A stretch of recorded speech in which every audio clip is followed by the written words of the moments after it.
Bismillahirrahmanirrahim. Assalamualaikum warahmatullahi wabarakatuh. Waalaikumsalam warahmatullahi wabarakatuh. Asyhadu an la ilaha illallah wa asyhadu anna Muhammadan abduhu wa rasuluh. Salam untuk swastiastu, namo buddhaya, salam kebajikan dan salam sejahtera bagi kita semua.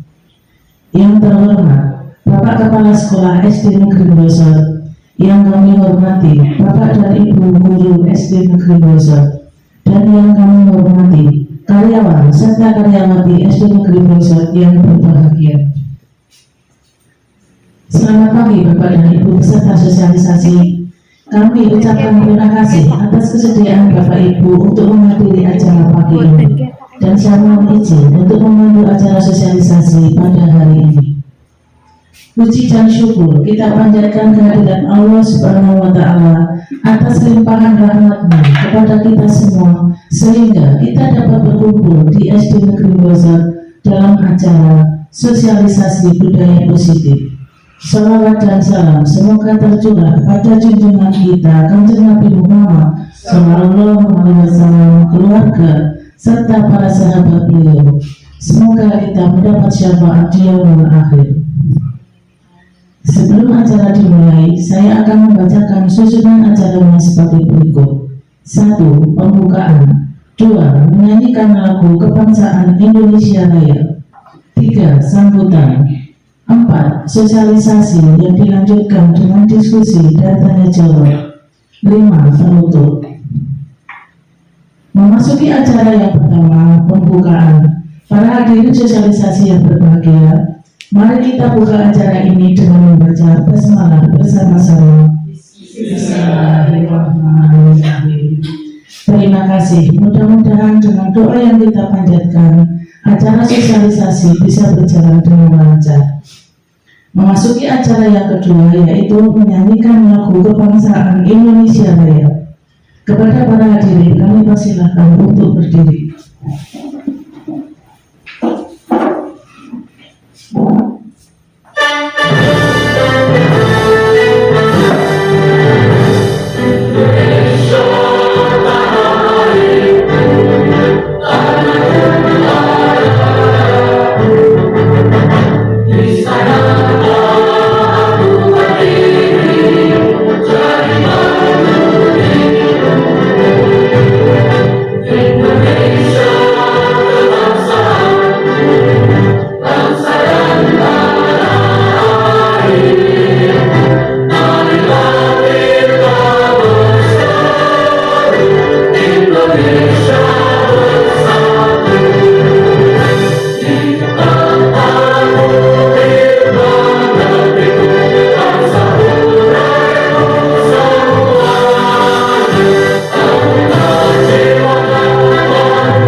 Hadirin, kami persilakan untuk duduk kembali. Memasuki acara yang ketiga, yaitu sambutan Kepala Sekolah SD Negeri Blosor. Kepada beliau Bapak Suharman SPD, kami persilahkan.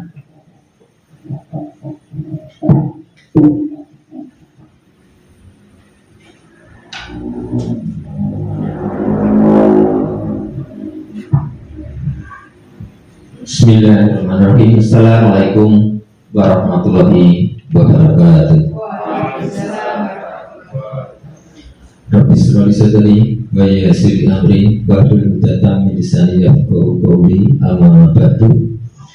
Ibu Eni Karyani SPD, CGP Angkatan 7 SD Negeri Blosor yang saya hormati, Terima kasih pada Bu Sri Widaryanti SPD selaku pembawa acara, Bapak Ibu guru SD Negeri Bersot dari kelas 1 sampai kelas 6, guru PAI dan guru PJOK yang saya hormati.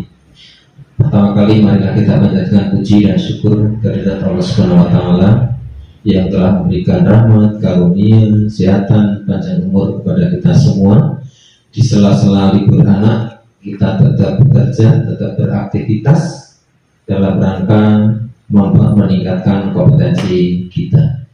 Salawat dan salam semoga tercurah pada junjungan kita Nabi Agung Muhammad Sallallahu Alaihi Wasallam, pada keluarga, pada sahabat dan kepada seluruh umatnya. Amin. Bapak Ibu yang saya hormati, ini adalah ketiga kali kita menampilkan seminar sosialisasi budaya positif di SD Negeri Bersot yang kemarin sudah diawali oleh Bu Esti sebagai CGP yang hampir selesai. Kemarin sudah panen karya di Taman Budaya Kabupaten Bogor. Kemarin Bu Bukti juga sudah melaksanakan seminar sosialisasi budaya positif. Sekarang giliran Bu Eni. Terima kasih atas kerja keras, semangat dan inisiatif untuk ikut dalam program Guru Penggerak Angkatan 7 ini. Saya sebagai kepala sekolah mengapresiasi, mendukung sekali apa yang sudah dilakukan teman-teman guru sebagai calon guru penggerak. Tentu kita berharap pada guru-guru penggerak kita, baik yang sudah proses melaksanakan di modul 1, modul 2, ataupun yang dalam proses pengujian dan sudah proses pendaftaran, kita tetap memberikan semangat. Artinya apa? Artinya sekolah memberikan dukungan, memberikan harapan penuh bahwa guru-guru penggerak ini merupakan salah satu unsur dari subsistem yang akan menjadikan khususnya SD Negeri Bersot ini akan berkembang lebih indah, lebih maju, baik dari sisi kompetensi guru, dari kualitas pembelajaran, dan dari output siswa-siswa yang akan kita luluskan. Karena setiap saat ini ada perubahan teknologi, perubahan pemikiran, maka kita dituntut juga untuk berubah. Berubahnya dalam rangka memperbaiki diri, meningkatkan kompetensi, meningkatkan kemampuan belajar, meningkatkan kemampuan IT, dan meningkatkan dalam rangka menambah wawasan kita.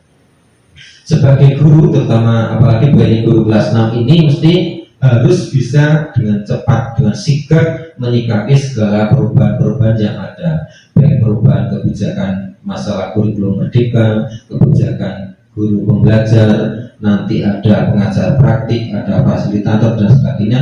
Ini merupakan peluang-peluang yang perlu kita ambil dan tantangan-tantangan yang perlu kita hadapi. Demikian pula kita saya sebagai kepala sekolah ini selalu setiap saat berpikir, berinovasi apa yang bisa kita kembangkan di SD Negeri Bersot ini, baik dari sarana prasarana, dari lingkungan, dari kemampuan anak-anak, kualitas pembelajaran, kompetensi guru, dan sebagainya. Harapannya kita semakin lama akan semakin maju dan semakin baik dalam memberikan layanan kepada anak-anak. Paling tidak ada dua manfaat yang kita peroleh. Yang pertama, tentu dalam segi pembelajaran akan berbeda dengan sebelum CGP dan nanti setelah menjadi GP, atau mungkin nanti dikembangkan menjadi Bu ini mendaftarkan dari jadi pengajar praktik atau dari jadi fasilitator.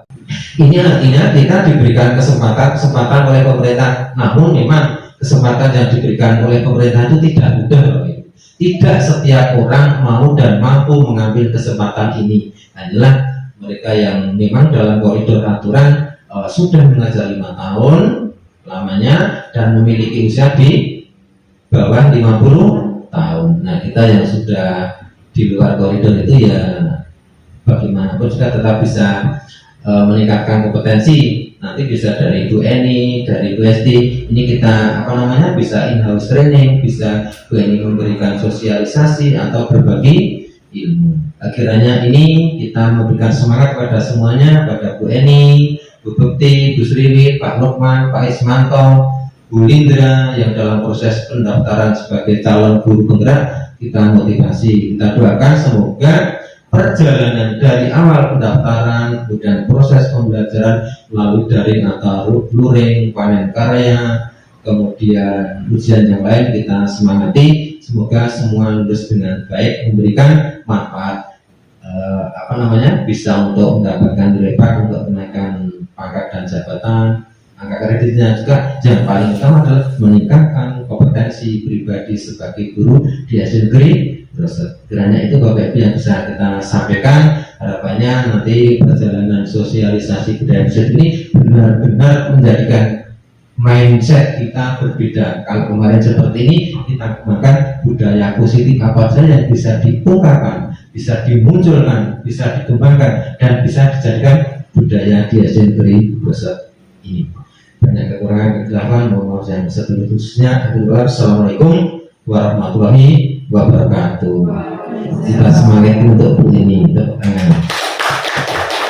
terima kasih. Aku kembali pada guru pembawa acara. Terima kasih.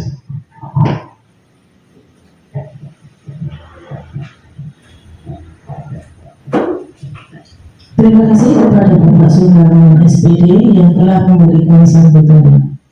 Memasuki acara yang keempat, yaitu inti acara seminar dengan tema sosialisasi budaya positif yang akan disampaikan oleh Ibu Eni Mariani SPD, yang beliau ini merupakan calon guru penggerak yang pintar, dinamis, serta maju di bidang ilmu dan teknologi. Kepada Ibu Mariani SPD kami persilakan. Bismillahirrahmanirrahim. Assalamualaikum warahmatullahi wabarakatuh. Terima kasih kepada Bu Sriwit yang telah mempersilahkan saya untuk menyampaikan sosialisasi budaya positif di SD Negeri Brosot. Dan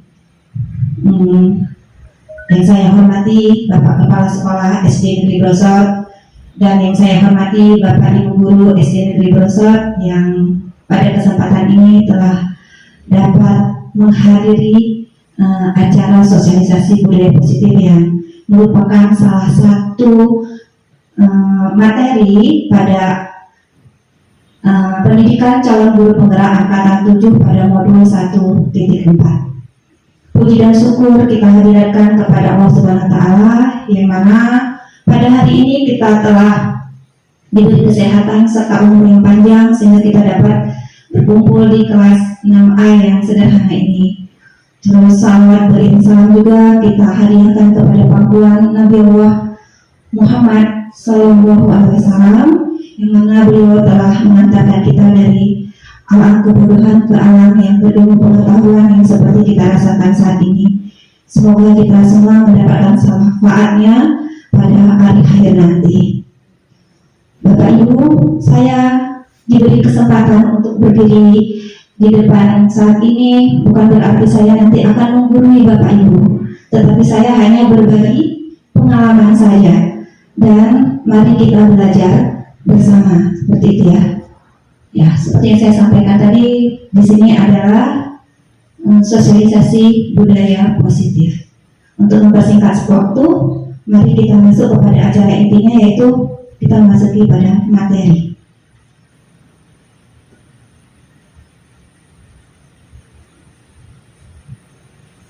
Materi yang pertama akan saya sampaikan nanti adalah pengertian budaya positif. Yang kedua adalah konsep-konsep budaya positif.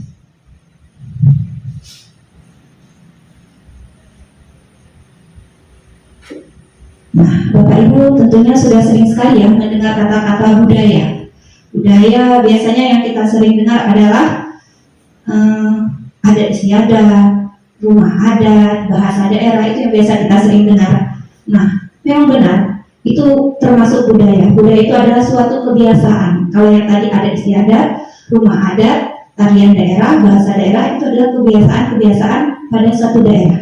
Nah, sekarang yang kita akan perkenalkan adalah budaya positif. Nah, budaya apa itu? Nah, apa yang dimaksud dengan budaya pada di sini? Yaitu budaya adalah keseluruhan nilai-nilai, sikap dan pola perilaku yang merupakan suatu kebiasaan. Nah, itu jadi nanti kita akan membuat suatu kebiasaan-kebiasaan kepada anak agar nanti menjadi anak-anak yang berpribadi lebih baik lagi. Terus kalau positif berarti sikap yang positif atau sikap yang baik. Nah, di sini juga berarti dari kedua makna tadi bila digabungkan itu menjadi budaya positif adalah pewujudan penerapan keseluruhan nilai-nilai sikap dan pola perilaku yang baik. Nah, setiap budaya ini, setelah kita akan menciptakan budaya ini, berarti akan kita jadikan kebiasaan-kebiasaan kepada anak, sehingga nanti akan terbentuk karakter yang baik, gitu. Selanjutnya, nah, kalau ini adalah budaya positif yang akan kita kembangkan nanti, yaitu budaya positif adalah nilai-nilai, keyakinan-keyakinan, ya, dan kebiasaan-kebiasaan di sekolah yang berpihak pada murid. Jadi nanti kita akan membuat kebiasaan-kebiasaan dan meyakinkan anak semuanya itu harus berpihak pada murid, dapat berkembang menjadi pribadi yang kritis, penuh hormat dan bertanggung jawab. Nah, intinya itu kita nanti akan menciptakan anak yang kritis, penuh hormat dan bertanggung jawab. Kenapa begitu? Karena hal ini sejalan dengan tujuan pendidikan menurut Ki Hajar Dewantara, yaitu menuntun anak dengan segala kodrat yang ada agar mereka dapat mencapai keselamatan dan kebahagiaan baik sebagai manusia atau maupun sebagai anggota masyarakat. Jadi kita menanamkan budaya positif ini dari sekarang untuk nanti masa depannya dia bisa menjadi manusia yang lebih baik lagi di dalam sebagai anggota masyarakat.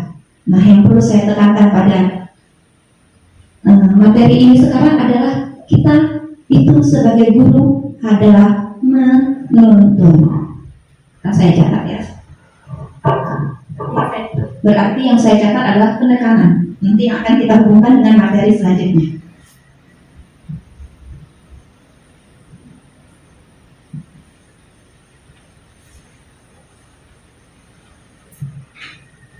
Nah, di sini juga katanya juga menuntun anak dengan segala kodratnya.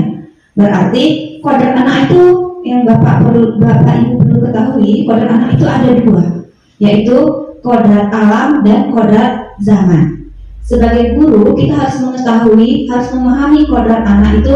Misal kalau kodrat alam itu adalah karakter yang terbentuk pada diri anak itu sendiri.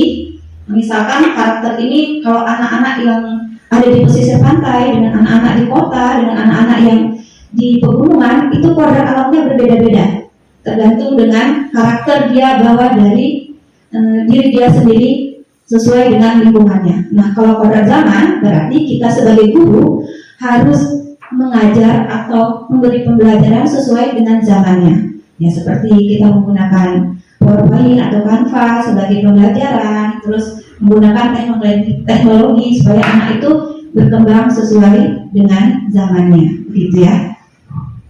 Selanjutnya,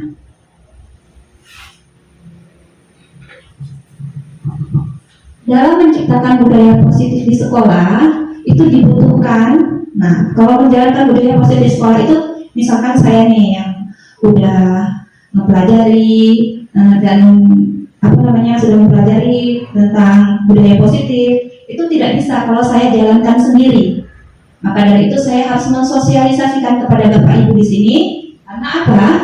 Kalau menciptakan budaya positif di sekolah itu dibutuhkan kolaborasi antara guru, kepala sekolah, rekan sejawat, lingkungan masyarakat, dan yang paling penting adalah murid itu sendiri. Begitu ya. Karena apa? Karena tadi budaya positif ini harus berpihak kepada murid. Terus dengan diterapkan budaya positif tersebut, diharapkan murid akan memiliki karakter yang kuat dengan karakter-karakter seperti dalam profil pelajar Pancasila. Begitu. Nah, apa aja profil pelajar Pancasila? Nah, ini profil pelajar Pancasila, ya. Nah, dengan budaya positif tadi itu kita berharap kita dapat menciptakan anak-anak yang beriman, bertakwa kepada Tuhan Yang Maha Esa dan berakhlak mulia. Terus kita juga berharap dengan budaya positif tadi, anak-anak dapat bermandiri, bernalar kritis, kreatif, bergotong royong, dan berkebinekaan global. Itu tadi. Tujuan utama dari budaya positif ini adalah kita ingin mengantarkan anak-anak dengan karakter-karakter profil pelajar Pancasila. Gitu Bapak Ibu.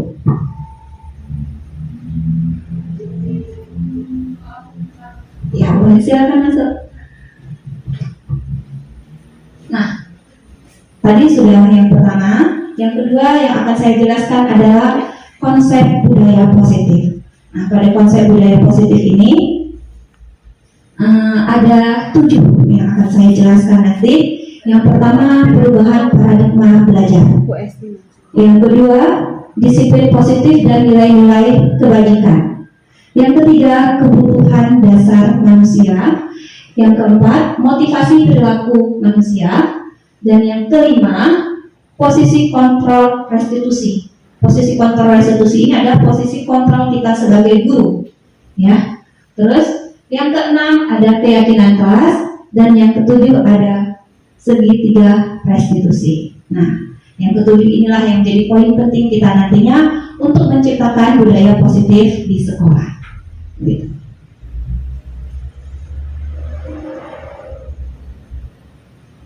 Yang pertama, perubahan paradigma belajar. Nah, ini kita harus berubah dari kita pembelajaran yang sebelum mengenal budaya positif dengan nanti setelah mengenal budaya positif, begitu ya. Pembelajaran dengan paradigma baru dirancang berdasarkan prinsip pembelajaran yang terkait terdiferensiasi. Apa sih itu terdiferensiasi? Terdiferensiasi itu adalah pembelajaran yang menyesuaikan dengan kebutuhan murid kita, begitu ya. Sehingga setiap siswa itu bisa belajar dengan kebutuhan dari tahap perkembangannya untuk mewujudkan profil pelajar Pancasila. Jadi di sini kita diharapkan dapat memberi pembelajaran kepada anak-anak sesuai dengan kebutuhan anak-anak. Sesuai dengan minatnya mungkin, sesuai dengan bakatnya, seperti itu ya. Sehingga nanti akan mewujudkan profil pelajar Pancasila. Dan saya tekankan lagi tujuan budaya positif, kita catat ya. Penekanan yang kedua,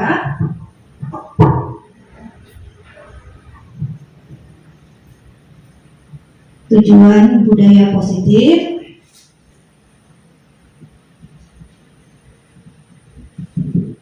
untuk mewujudkan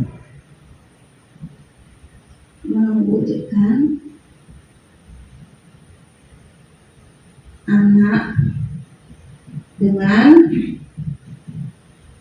karakter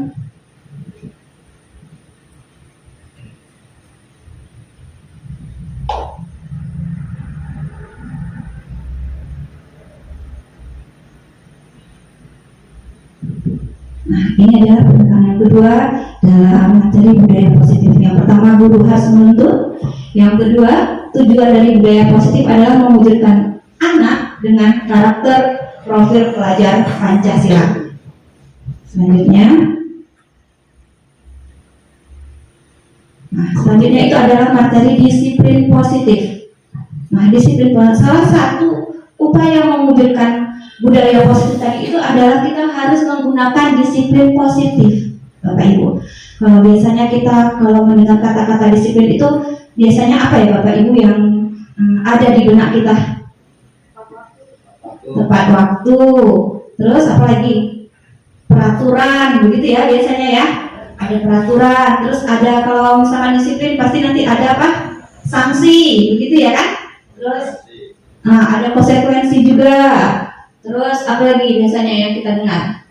Nah, dulu makna disiplin ini Bapak Ibu dimaknai menjadi sesuatu yang dilakukan seseorang pada orang lain untuk mendapatkan kepatuhan, gitu ya. Jadi anak-anak kalau sudah kita disiplinkan tuh kita berharap anak-anak itu akan menjadi patuh. Tapi dulu ini ya, dulu yaitu kita cenderung menghubungkan disiplin dengan ketidaknyamanan. Jadi ketika kita menerapkan disiplin itu biasanya kita memberikan hukuman kepada anak agar anak itu disiplin. Ada juga kadang-kadang kita berpikir, itu dulu juga saya yang berpikir, ya saya merasa berdosa sekali pada saat itu ketika anak-anak biar ada efek jerahnya, biar anak-anak itu disiplin. Nah seperti itu. Ternyata itu Bapak Ibu membuat ketidaknyamanan kepada anak. Nah ketidaknyamanan itu apa saja tidak saya jelaskan di sini, tapi nanti ini akan beruntut saya jelaskannya.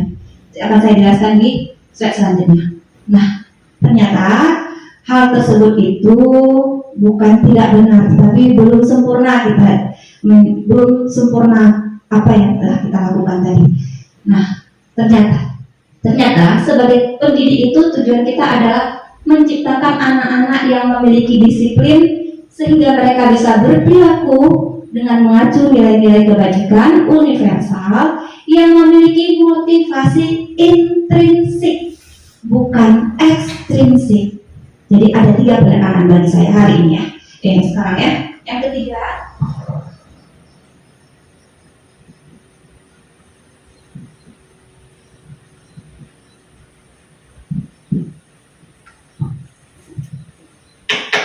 berarti di sini yang ketiga itu yang menjadi penekanan adalah motivasi intrinsik.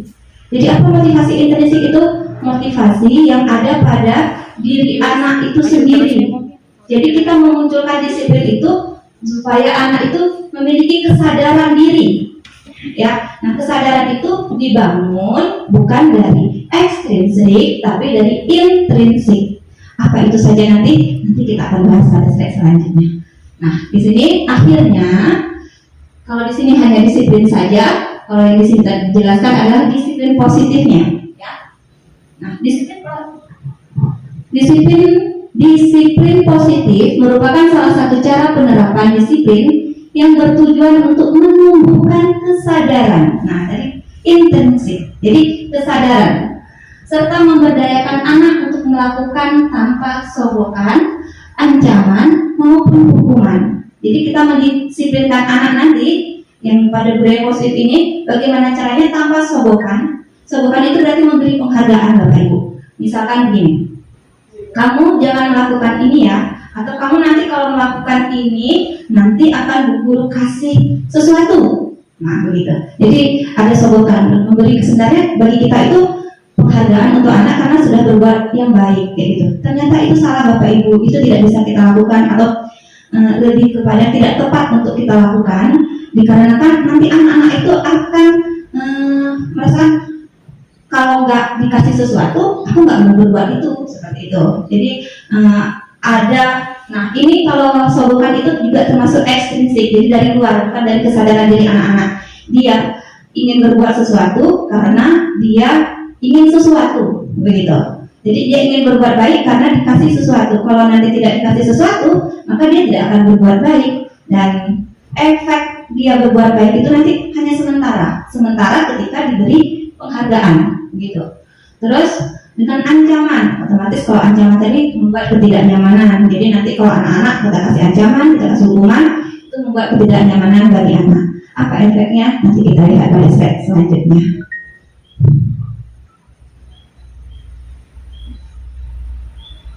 Ya, nah Bapak Ibu, di sini tadi kita ingin mendisiplinkan anak, ya kan, dengan disiplin positif. Otomatis kalau ingin mendisiplinkan anak dengan disiplin positif tadi, kita harus memahami kebutuhan dasar manusia, atau kita harus memahami kebutuhan dasar anak tersebut. Mengapa sih dia itu melakukan sesuatu? Mengapa sih dia melakukan kesalahan? Apakah kebutuhan dasar manusia yang tadi belum terpenuhi? Begitu. Nah, jadi Bu, di sini ada 5 kebutuhan dasar manusia. Ini bisa kebutuhan dasar kita juga sebenarnya, tapi kita berfokus pada kebutuhan dasar anak-anak didik kita. Yang pertama, bertahan hidup. Yang kedua, kasih sayang dan rasa ingin diterima. Terus yang ketiga, penguasaan. Yang keempat, kebebasan dan kesenangan. Bapak Ibu, untuk mengetahui apa saja kebutuhan dasar manusia, mari kita simak video berikut. Bapak Ibu, sebelum menyimak video, saya akan membagikan ini. Jadi saya harapkan Bapak Ibu benar-benar memperhatikan videonya, agar nanti apa sih tiba-tiba Bapak Ibu nanti melihat di situ, wah kata-kata ini tuh sangat mengena di hati saya. Jadi nanti tolong ditulis di sini, nanti kita akan tempel di depan, ya. Saya berikan dulu.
Tidak membawa pulpen.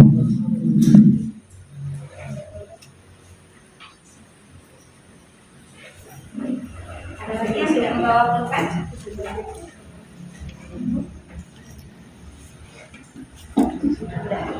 Berarti? Berapa?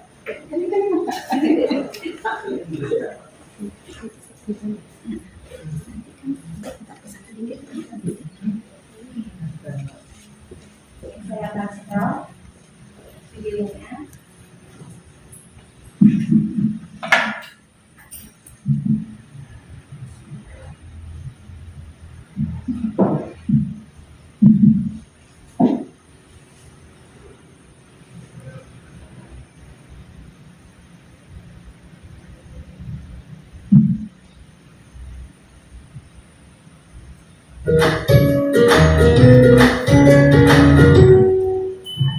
Salam dan bahagia Ibu dan Bapak guru hebat. Untuk membangun budaya sekolah yang positif dengan lingkungan yang aman dan mendukung murid untuk menjadi pribadi yang berdaya, seimbang, dan bahagia, salah satu upaya yang dapat dilakukan oleh guru adalah memahami kebutuhan dasar yang mendasari perilaku murid. Pada video kali ini, kita akan membahas tentang 5 kebutuhan dasar manusia.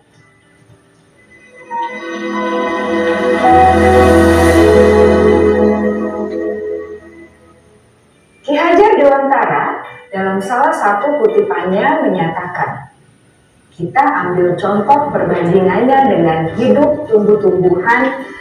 Seorang petani dalam hakikatnya sama kewajibannya dengan seorang pendidik yang menanam padi misalnya.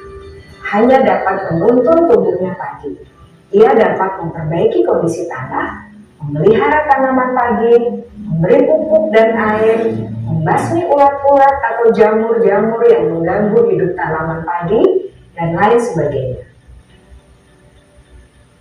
Ketika guru memahami kebutuhan apa yang mendasari perilaku murid, dan guru berusaha menuntun dan mendukung murid dalam memenuhi kebutuhannya secara positif, pada hakikatnya guru tersebut ibarat seorang petani yang sedang berusaha memahami kebutuhan masing-masing tanaman, dan ia berusaha memenuhi kebutuhan tanaman tersebut agar dapat tumbuh dengan subur dan maksimal.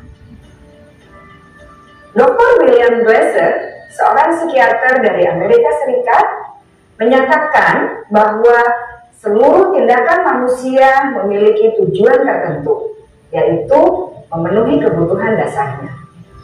Ketika kelima kebutuhan dasar telah terpenuhi secara memadai, maka murid akan tumbuh dengan seimbang dan bahagia. Sebaliknya, ketika kebutuhan dasar tidak terpenuhi dengan baik, maka seseorang akan mengalami emosi negatif seperti bosan, sedih, dan kecewa. Bahkan mereka dapat melakukan perbuatan yang bertentangan dengan nilai-nilai kebajikan atau melanggar peraturan. Dengan kata lain, perilaku buruk seseorang biasanya adalah respons dari kebutuhan yang tidak terpenuhi. Namun, mereka tidak tahu cara untuk menyampaikannya. Ada 5 kebutuhan dasar manusia menurut Dr. William Glasser, yaitu yang pertama, kebutuhan untuk bertahan hidup atau survival. Yang kedua, kebutuhan untuk merasa diterima atau love and belonging. Yang ketiga, kebutuhan akan kebebasan atau freedom. Yang keempat, kebutuhan akan kesenangan atau fun. Dan yang kelima, kebutuhan akan penguasaan atau power. Kebutuhan dasar yang pertama adalah kebutuhan yang bersifat fisiologis untuk bertahan hidup atau survival. Misalnya, kesehatan, rumah, dan makanan. Kebutuhan biologis sebagai bagian dari proses reproduksi termasuk kebutuhan untuk tetap bertahan hidup. Kebutuhan untuk merasa aman juga termasuk dalam kebutuhan ini.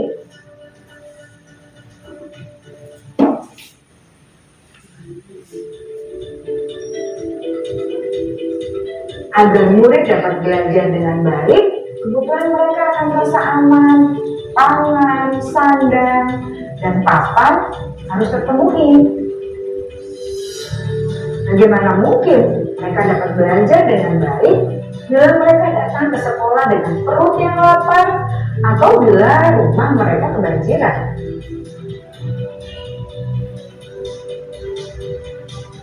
Setelah kita mengetahui kebutuhan pertama yang sebagian besar bersifat fisiologis, mari kita lihat kebutuhan kedua sampai kelima yang semuanya berhubungan dengan psikologis.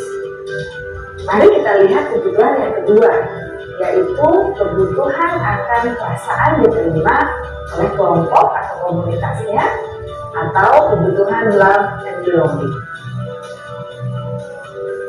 Kebutuhan ini meliputi keinginan untuk tetap terhubung dengan orang lain seperti teman, keluarga, teman kerja, dan kelompok di mana kita tergabung. Setiap murid ingin menjadi bagian yang berharga dari kelas dan juga sekolah. Mereka juga ingin diterima oleh orang lain dan kelompoknya. Bahkan, murid yang terlihat paling cuek pun jauh di dasar hatinya pasti ingin merasa diterima.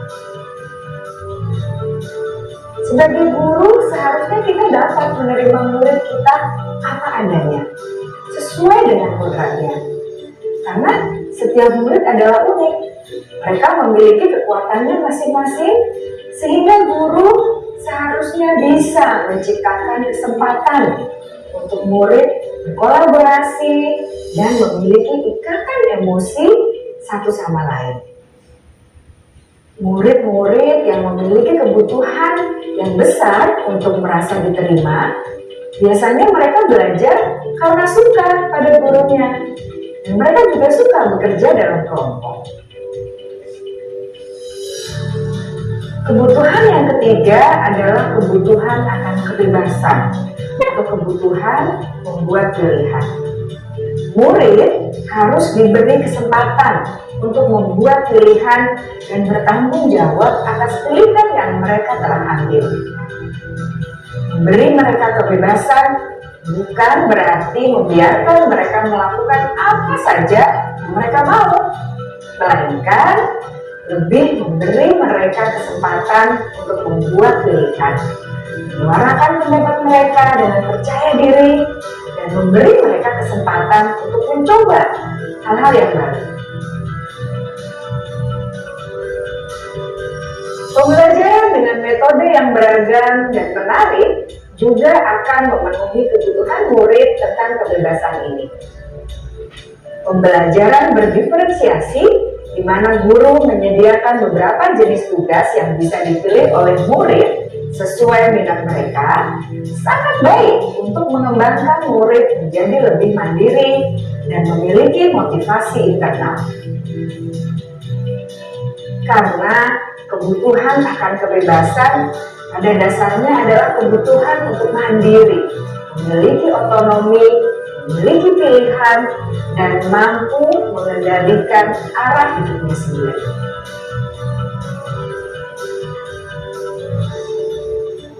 Kebutuhan yang keempat adalah kebutuhan akan kesenangan. Bayangkan Bapak Ibu, hidup tanpa rasa senang, betapa menyedihkannya. Glasser menghubungkan kebutuhan akan kesenangan dengan belajar. Jangan sepelekan kebutuhan murid untuk merasa senang di kelas. Sebagai guru, jangan ragu-ragu untuk dengan sengaja memasukkan kegiatan yang menyenangkan dalam kelas. Murid-murid dengan kebutuhan dasar kesenangan yang tinggi ingin menikmati apa yang mereka lakukan. Mereka juga konsentrasi tinggi saat mengerjakan hal-hal yang disenangi.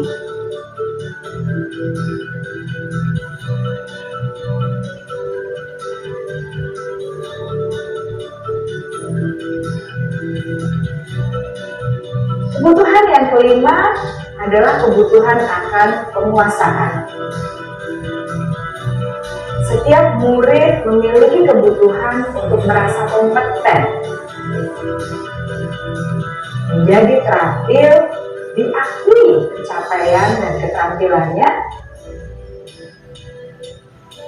didengarkan, bisa membuat dampak dan pengaruh, dan memiliki rasa harga diri.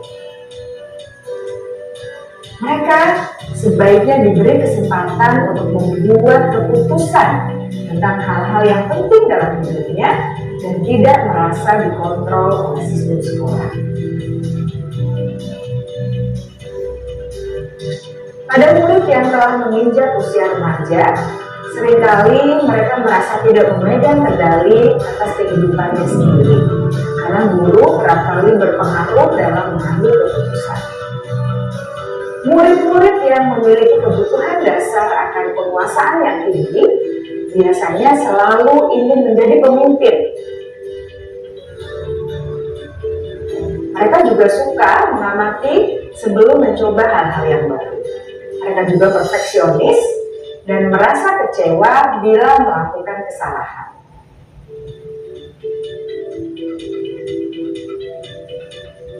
Ibu dan Bapak guru sangatlah penting bagi kita untuk mengetahui kebutuhan dasar murid-murid, agar kita memahami alasan dibalik sikap dan tingkah laku mereka. Bila murid berperilaku buruk atau melanggar peraturan, sehingga tindakannya tidak sesuai dengan nilai-nilai kebajikan, maka guru harus mencari tahu alasan yang mendasari tindakan tersebut dan kebutuhan apa yang belum terpenuhi. Melalui percakapan dengan guru dalam pendekatan disiplin positif, murid dapat diajak untuk bersikap reflektif dalam mengenali kebutuhan-kebutuhan yang berusaha mereka penuhi dan mendasari tindakan mereka.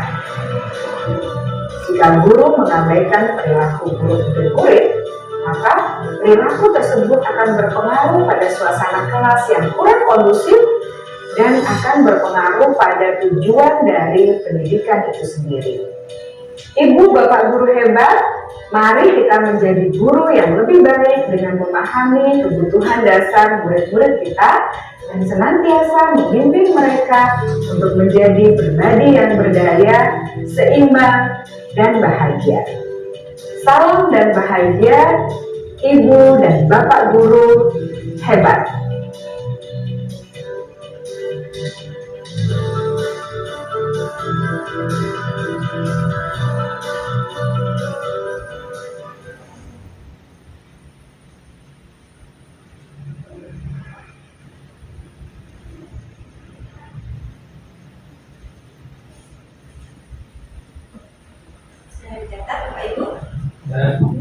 Ya, kalau sudah dicatat, saya kumpulkan lagi.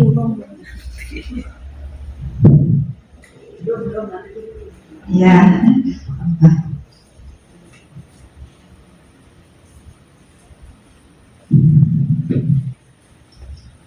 sudah.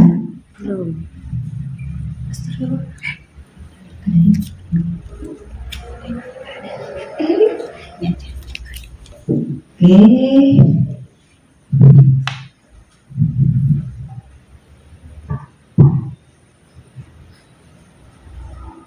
Ya, kita akan bacakan satu-satu. Ternyata tadi itu videonya sangat bermanfaat ya Bapak Ibu. Kita mengetahuinya. Nah, ini yang Bapak Ibu guru sampaikan. Catat.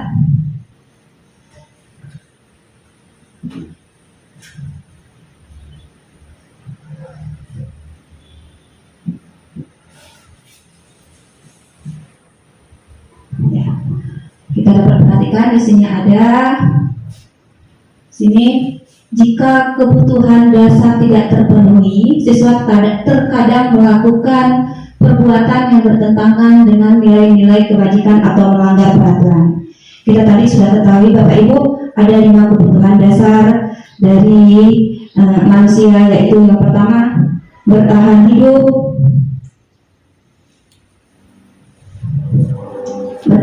kasih sayang, penguasaan, kebebasan, dan kesenangan. Ternyata jika ada salah satu dari kebutuhan dasar ini tidak terpenuhi, maka anak-anak itu akan melakukan pelanggaran atau melanggar aturan, karena ternyata ada salah satu di antara kebutuhan ini yang tidak terpenuhi. Otomatis dari itu Bapak Ibu, kita sebagai Bapak Ibu guru atau sebagai pendidik itu harus mengetahui ya kebutuhan dasar anak apa yang belum terpenuhi tersebut. Terus di sini ada lagi pentingnya memahami kebutuhan murid untuk mengetahui kebutuhan dasar murid. Ya, maka itu kita harus memahami kebutuhannya agar kebutuhan dasar murid tadi dapat kita ketahui.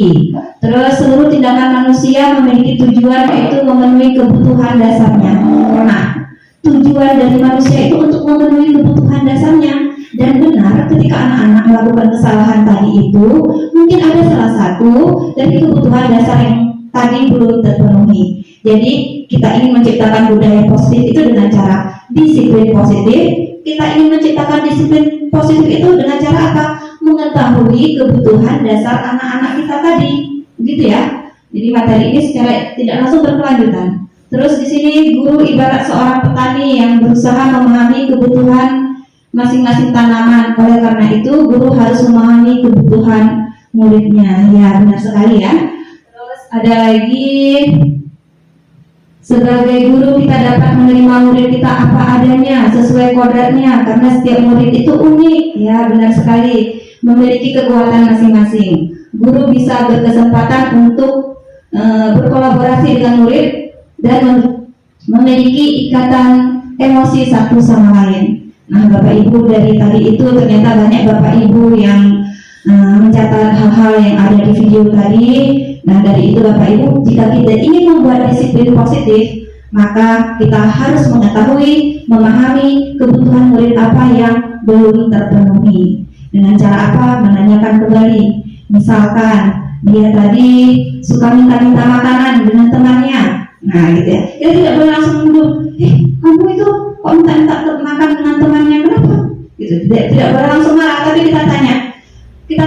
Ternyata mungkin ada kebutuhan berbahannya yang belum dia penuhi. Tadi ibu saya di rumah Bu tidak masak karena langsung pergi kerja, jadi saya lapar, saya minta makan dengan tenang gitu. Jadi kan sebagai guru kan kalau sudah mendengar seperti itu ya Bapak Ibu ya, mungkin kita akan terenyuh gitu, karena kita harus mencari kebutuhan apa yang belum terpenuhi dari murid itu.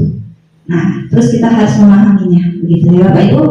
Jadi tadi sudah berkaitan ya, menciptakan budaya positif itu dengan cara disiplin positif. Menciptakan disiplin positif itu kita harus mengenali kebutuhan dasar anak-anak didik kita, begitu ya.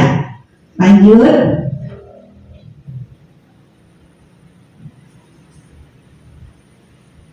Nah, ini motivasi perilaku manusia.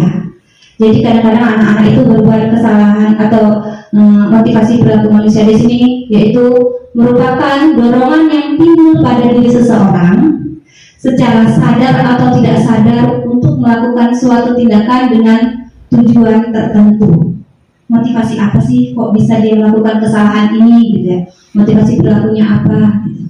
Nah, di sini kadang anak-anak itu melakukan sudah disiplin, tetapi dia melakukan di sini menghindari ketidaknyamanan hukuman. Yang pertama di sini, murid melakukan disiplin karena dia takut dihukum. Ini merupakan motivasi intrinsik, jadi bukan kesadarannya. Jadi aku mau datang cepat, kenapa? Aku pengen datang cepat, takut nanti dimarahin sama Bu Eni. Aku mau datang cepat, takut nanti dihukum hormat bendera, gitu ya. Jadi dia itu datang cepat itu bukan karena kesadaran diri dia sendiri, tapi karena takut dihukum. Ya, itu dia motivasi perilaku manusianya. Terus yang kedua, karena mendapatkan imbalan atau penghargaan dari orang lain.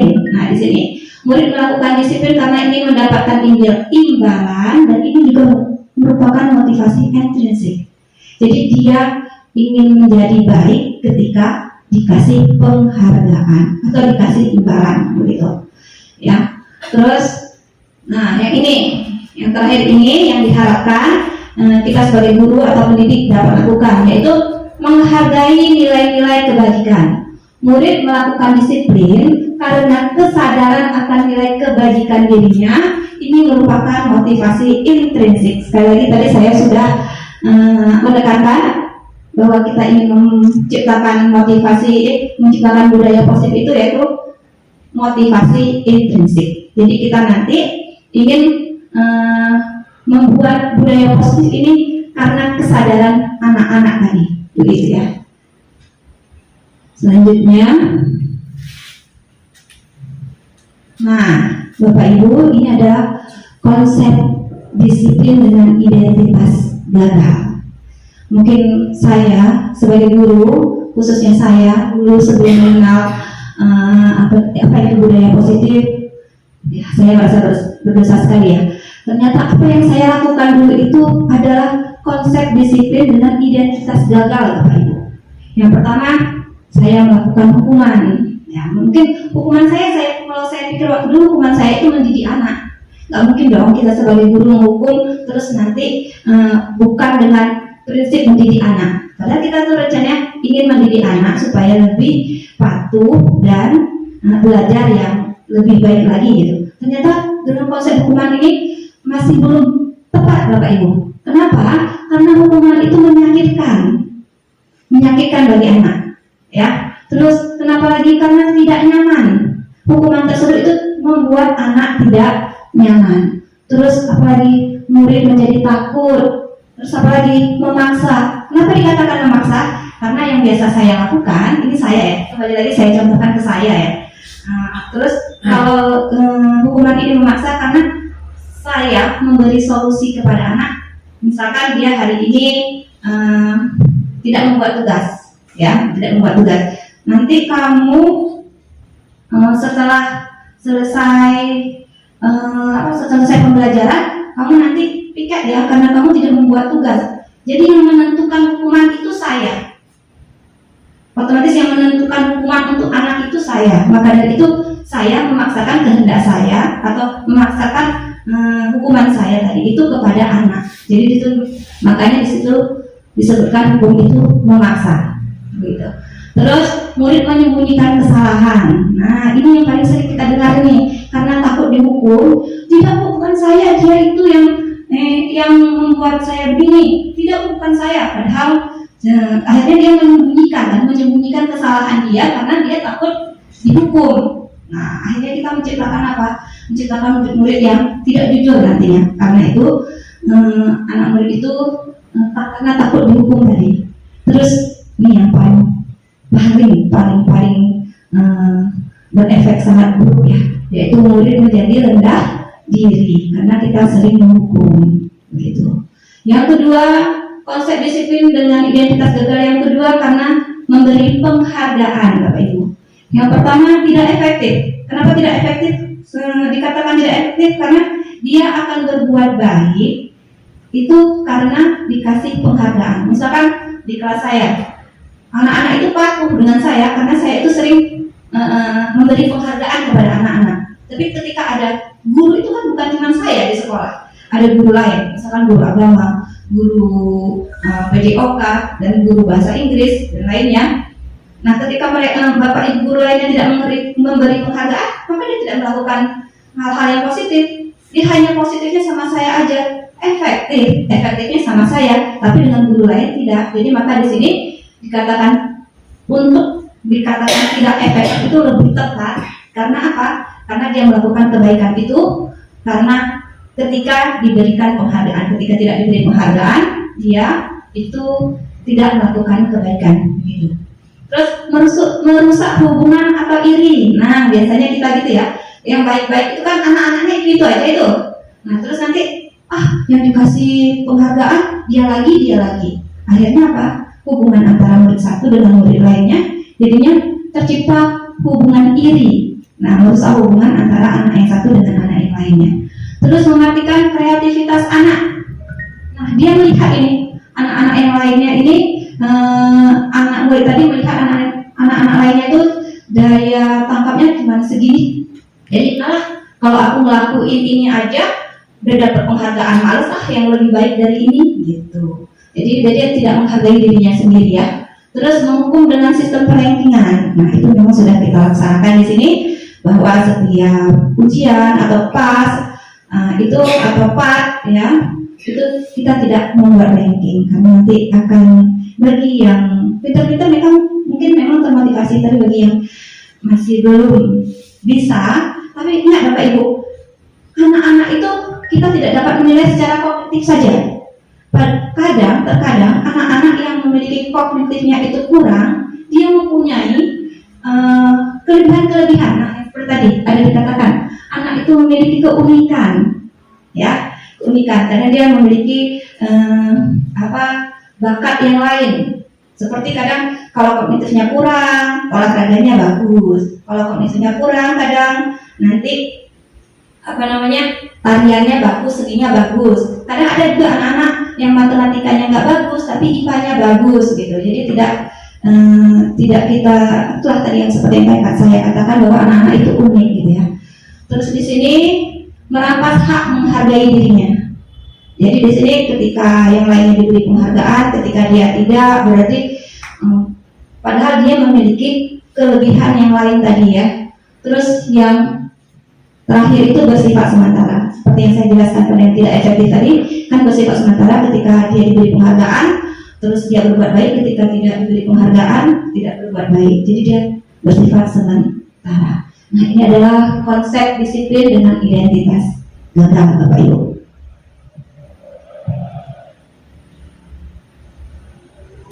Nah, mana yang tidak gagal? Ini konsep disiplin dengan pendekatan restitusi, ya.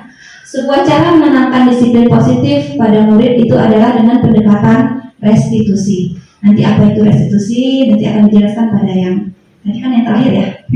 Nanti dijelaskan pada yang terakhir ya. Di sini kita lihat dulu pengertiannya. Pengertian restitusi. Restitusi adalah proses menciptakan kondisi bagi murid untuk memperbaiki kesalahan mereka. Ini adalah memperbaiki kesalahan mereka, sehingga mereka bisa kembali kepada kelompok mereka dengan karakter yang kuat, karakter yang lebih kuat lagi. Nah, konsep restitusi ini kita menjalankannya itu tadi, menanyakan kebutuhan manusia yang mana yang belum terpenuhi pada anak tersebut tadi, sehingga anak-anak tersebut tadi diajak untuk mencari solusi. Kalau kamu berbuat salah seperti ini, baik nggak untuk kamu nak?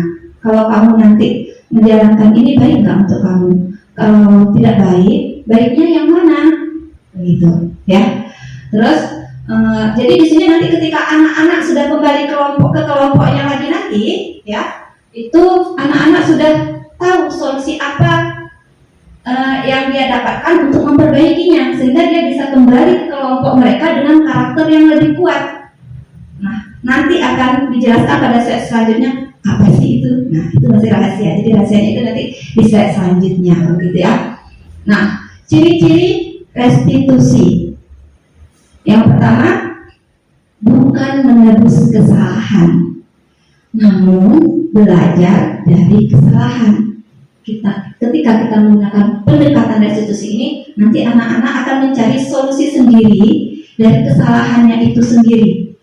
Jadi, misalkan ada nanti contoh kasusnya ya. Kalau saya kasih tahu sekarang nanti nggak berkelanjutan dong slide-nya ya.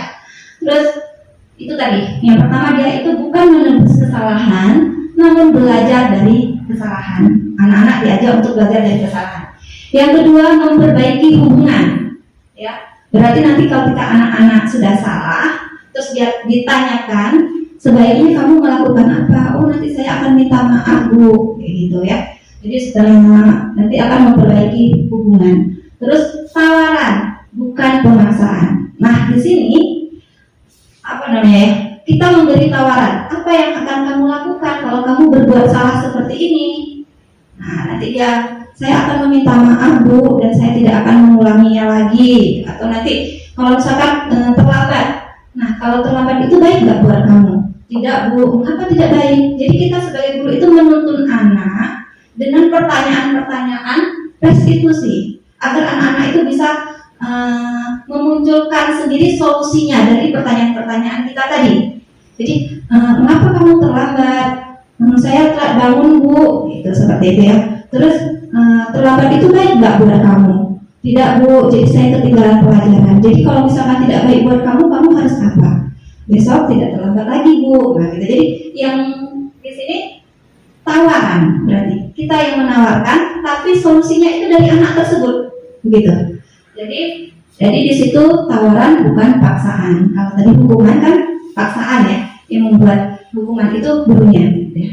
Terus menuntun anak melihat ke dalam dirinya, seperti saya bilang tadi, menuntun anak melihat ke dalam dirinya. Jadi kita tuntun anak-anak tadi dengan pertanyaan-pertanyaan sehingga dia bisa mencari solusi atas kesalahannya.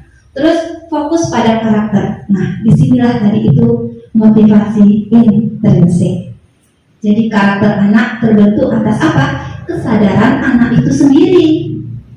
Dengan apa? Dengan bantuan kita. Bantuan kita apa? Menuntun dengan pertanyaan-pertanyaan yang sesuai dengan pendekatan restitusi. Begitu. Terus di sini menguatkan dan fokus pada tindakan. Jadi nanti kita ingin menguatkan, karena solusi tadi kan dari dia, dari si anak solusinya tadi itu. Jadi kita ingin menguatkan tindakannya. Setelah ini dia melakukan tindakan apa? Gitu. Oke, Bapak Ibu, itu dia ciri-ciri dari restitusi. Nah, di sini saya akan mengajak Bapak Ibu membedakan hukuman, konsekuensi, dan restitusi. Misalkan contoh kasus siswa tidak mengerjakan tugas rumah. Yang pertama, jika itu hukuman, guru menghukum berdiri di depan kelas dengan angkat kaki 1. Itu namanya hukuman. Terus guru marah dan murid menjadi takut. Itu namanya hukuman.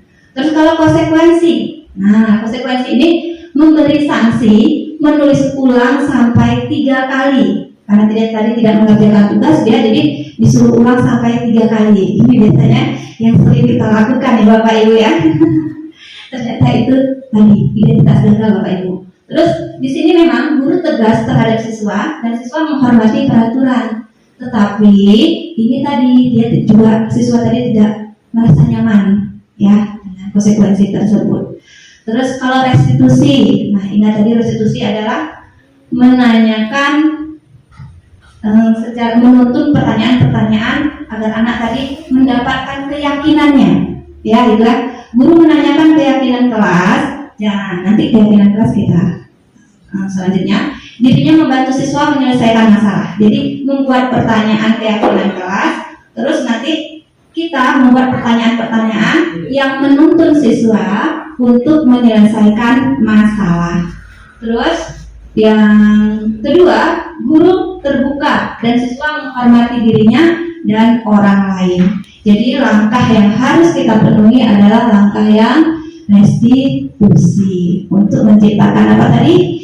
Budaya positif dengan disiplin positif untuk mengetahui sebelumnya kita harus mengetahui dan memahami kebutuhan dasar murid sehingga kita bisa melaksanakan restitusi. Nah, kalau saya tanyakan yang pertama ya, ini mencatat 100 kali di dalam buku kalimat saya tidak akan terlambat lagi karena terlambat ke sekolah. Dia disuruh mencatat saya tidak akan terlambat lagi karena terlambat ke sekolah. Itu termasuk hukuman apa konsekuensi ya Bapak Ibu? Konsekuensi? Salah Bapak Ibu, itu hukuman. Kan terlambat ke sekolah. Kalau konsekuensi itu masih berhubungan, misalkan kita tidak membuat tugas PR, berarti PR-nya diulang menjadi 3 kali, berarti masih ada baiknya kayak gitu ya. Jadi masih ada materinya di situ. Jadi kalau misalkan ini tidak berhubungan, kita terlambat, masa disuruh mencatat 100 kali kayak gitu ya. Jadi tidak berhubungan. Jadi ini namanya hukuman.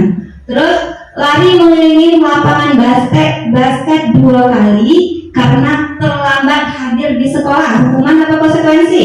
Hukuman. Ya benar sekali, ini hukuman, kan bukan pelajaran olahraga ya kan, cuma terlambat disuruh kelilingi, berarti dia itu hukuman. Murid diminta push up 15 kali karena tidak menggunakan masker di sekolah. Hukuman. Ya benar sekali, hukuman. Terus mengganti kertas tugas teman yang telah dicoret-coret. Ya benar sekali, konsekuensi ya.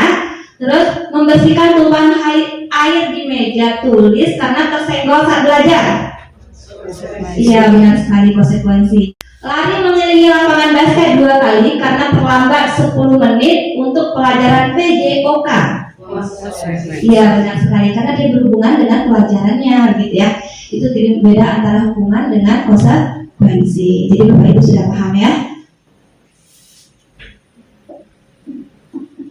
Nah, Bapak Ibu, tadi kita sudah belajar tentang identitas gagal. Nah, ternyata kita harus tahu dulu, untuk mengetahui identitas gagal tadi itu kita harus mengetahui dulu posisi kontrol kita itu ada di mana sih, gitu ya. Kita ingin menciptakan disiplin tadi itu, kita harus tahu posisi kontrol kita sebagai guru itu ada di mana. Apakah ada di penghukum, pembuat rasa bersalah, atau teman, atau pemantau, atau manajer. Untuk mengetahui perbedaan-perbedaan tadi, posisi kita ada di mana, mari kita simak video berikut.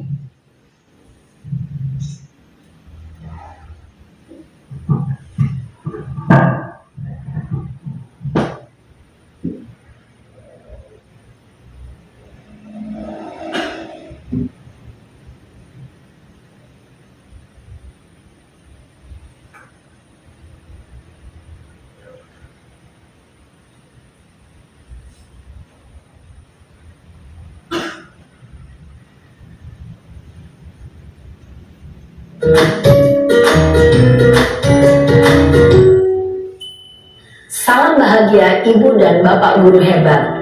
Dalam penerapan disiplin positif restitusi, salah satu program yang dikembangkan adalah 5 posisi kontrol. 5 posisi kontrol dalam restitusi adalah proses perjalanan seorang pendidik agar dapat mengenali dirinya. Pada video kali ini, kita akan membahas tentang 5 posisi kontrol yang dikembangkan oleh Diane Gossen dan contoh penerapannya.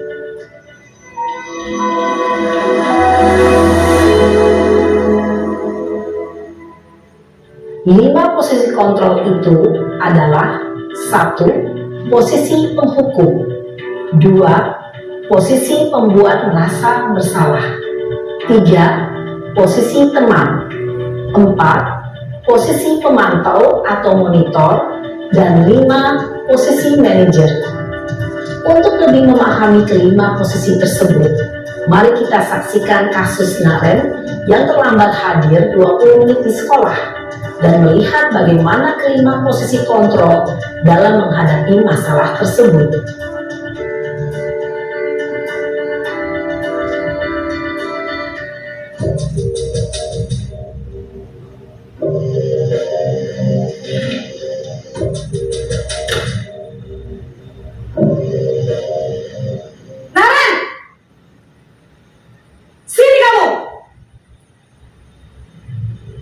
Selamat pagi, Bu.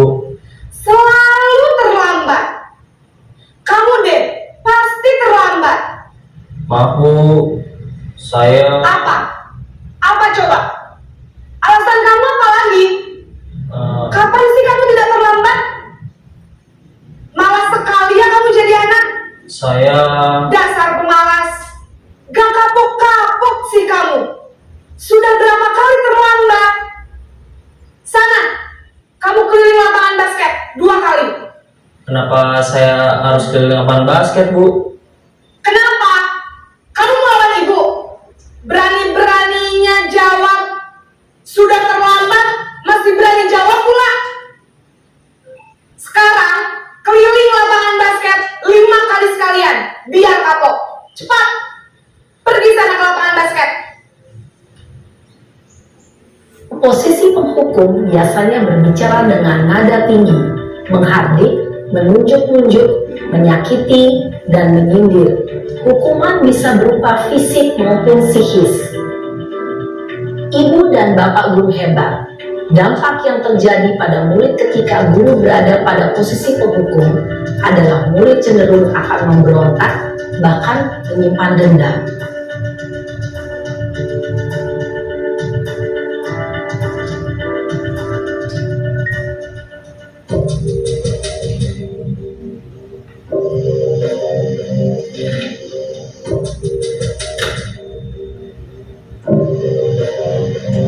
Naren!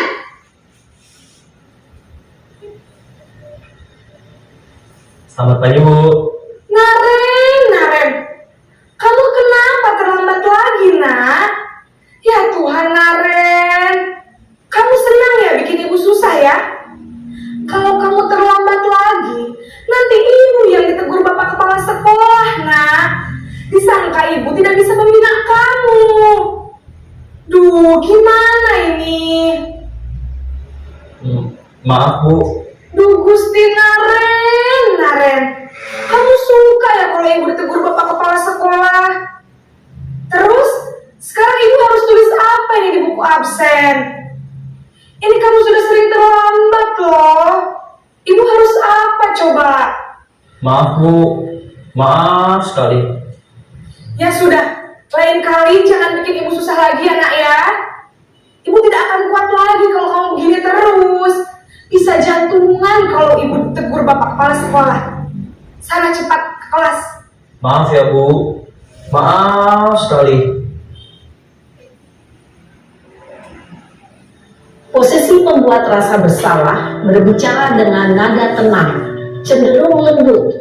Namun kata-kata yang diutarakan membuat murid merasa menjadi orang yang gagal, memandang buruk dirinya sendiri, merasa tidak berharga, dan tidak sanggup membahagiakan orang lain. Ketika guru mengambil posisi pembuat rasa bersalah, murid akan menganggap dirinya yang bersalah dan ia akan menyimpan emosi negatif tersebut di dalam dirinya.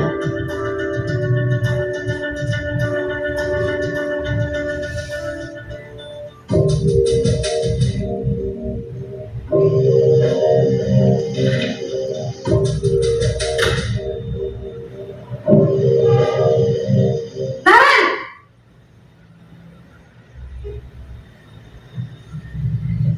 Selamat pagi, Bu. Wah, sudah jam berapa ini nak?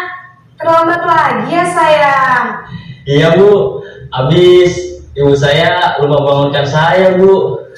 Kamu malah menyalahkan ibu kamu. Kamu bukannya anak yang larinya paling kencang. Kok terlambat sih?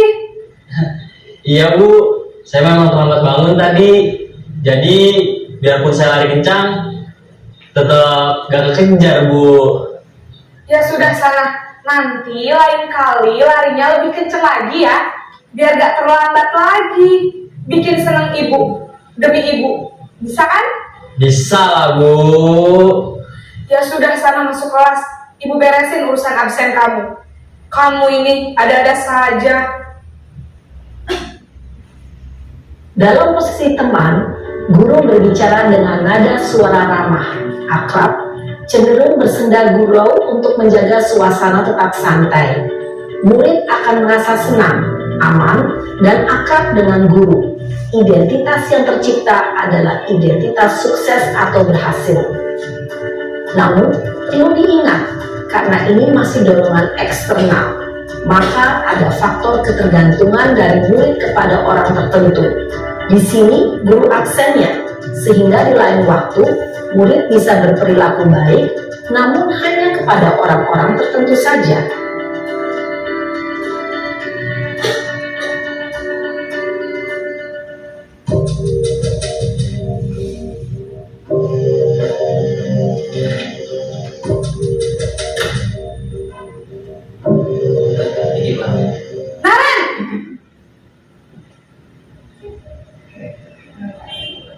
Selamat pagi, Bu. Naren, apa peraturan sekolah kita tentang jam berapa kita harus masuk sekolah, nak? Kita harus di sekolah jam 7, Bu. Iya, betul. Sekarang sudah jam 7.20. Naren sudah tahu konsekuensinya jika terlambat hadir. Paham, Bu. Saya harus tinggal kelas pas jam istirahat selama 20 menit. Iya, benar. Konsekuensinya demikian. Jadi nanti jam 9.30 pas istirahat, kamu harus tinggal di kelas, kerjakan tugas tambahan untuk ketertinggalan kamu, ya? Baik, Bu. Posisi pemantau mengandalkan penghitungan atau data untuk mengontrol murid. Guru mengarahkan murid berdasarkan peraturan dan konsekuensi. Seorang pemantau menunjukkan bahasa tubuh dan ekspresi wajah yang datar dan cenderung formal.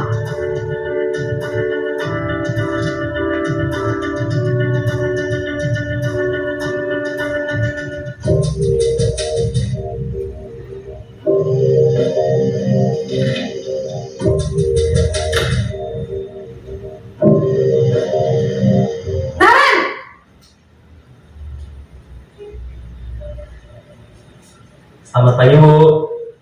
Selamat pagi, Naren. Maaf, Bu. Saya terlambat. Iya, sekolah masuknya jam 7, sekarang sudah jam 7.20. Jadi sekarang bagaimana ini, Naren? Maaf, Bu. Saya lupa setel alarm saya semalam.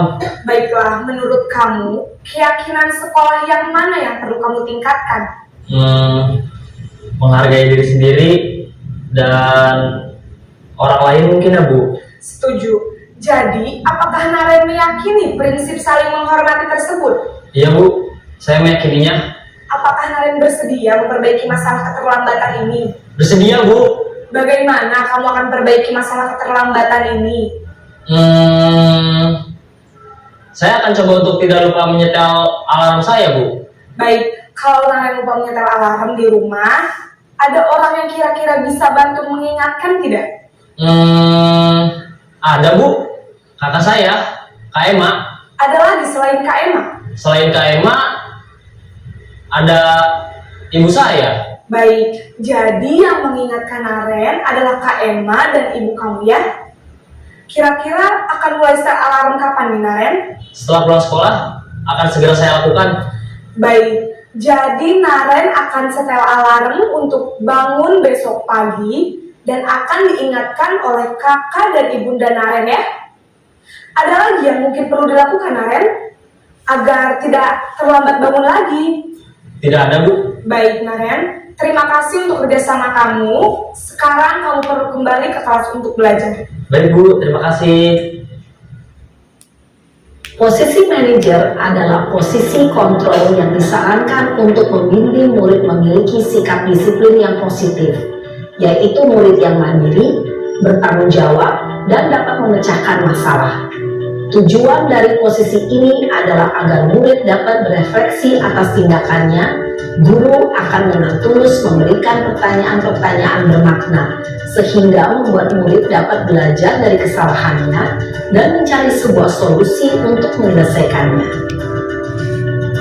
Ibu dan bapak guru hebat, setelah mengamati adegan kelima posisi kontrol tadi, kira-kira posisi mana yang paling ideal? Posisi mana yang dapat menunjang motivasi intrinsik murid? Ya, tentu posisi manajer. Posisi ini memang posisi ideal yang ingin dituju setiap pendidik. Pada posisi inilah, guru dapat menerapkan disiplin positif yang berpihak pada murid, yang memerdekakan murid. Perjalanan seorang pendidik tentunya tidak mudah untuk sampai pada posisi seorang manajer. Namun, tujuan kita pasti, yaitu menciptakan murid-murid yang mandiri, merdeka, dan bertanggung jawab.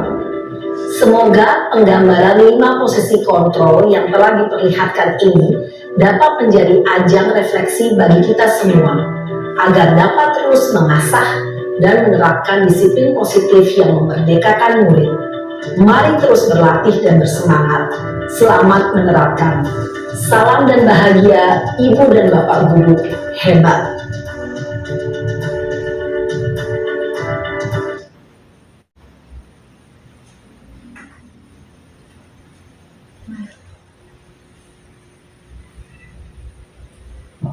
Nah, Bapak Ibu, tadi kita telah melihat video tentang perbedaan guru penghukum, pembuat rasa bersalah, teman, pemantau, dan manajer. Nah, Bapak Ibu, kira-kira posisi kita sekarang itu posisi apa ya? Masih pada posisi nomor 1, 2, 3, dan 4 mungkin ya. Belum sampai kepada posisi manajer. Nah, dari video tadi yang Bapak Ibu lihat, posisi mana kira-kira yang paling baik? Ya, posisi, benar sekali ya, posisi manajer yang paling baik. Nah, saya harapkan nanti setelah sosialisasi ini selesai, kita bisa mengimplementasikan posisi kita pada posisi manajer tadi, yaitu dengan cara menanyakan kembali kebutuhan dasar manusia apa yang belum terpenuhi oleh anak. Terus anak-anak tadi diciptakan untuk membuat solusinya sendiri atas permasalahannya sendiri tadi, sehingga anak-anak bisa menjadi anak-anak yang mandiri, merdeka, dan bertanggung jawab. Kenapa dikatakan bertanggung jawab, Bapak Ibu? Karena kita memberi solusi tanpa ada paksaan, dan itu atas kesadaran anak tersebut, karena anak tersebut yang menciptakan solusinya. Kembali lagi Bapak Ibu, di sini adalah motivasi intrinsik. Penekanannya adalah kita ingin membuat budaya positif. Yang kita tekankan adalah motivasi intrinsik atau kesadaran dari anak itu sendiri. Begitu.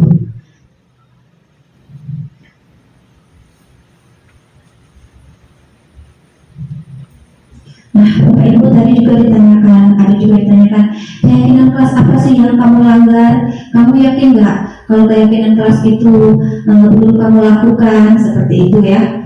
Nah, di sini ternyata jika ingin mengajak anak untuk melaksanakan atau menciptakan budaya positif itu, kita harus punya keyakinan kelas dulu. Kenapa? Karena keyakinan kelas ini sama juga dengan kesepakatan kelas ya Bapak Ibu.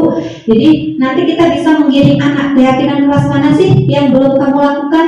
Kan ini sudah kesepakatan kita gitu. Berarti yang mana yang kamu langgar sehingga nanti kamu bisa mencari solusinya, begitu ya. Nah, mengapa keyakinan kelas? Mengapa bukan peraturan kelas? Kira-kira bagaimana?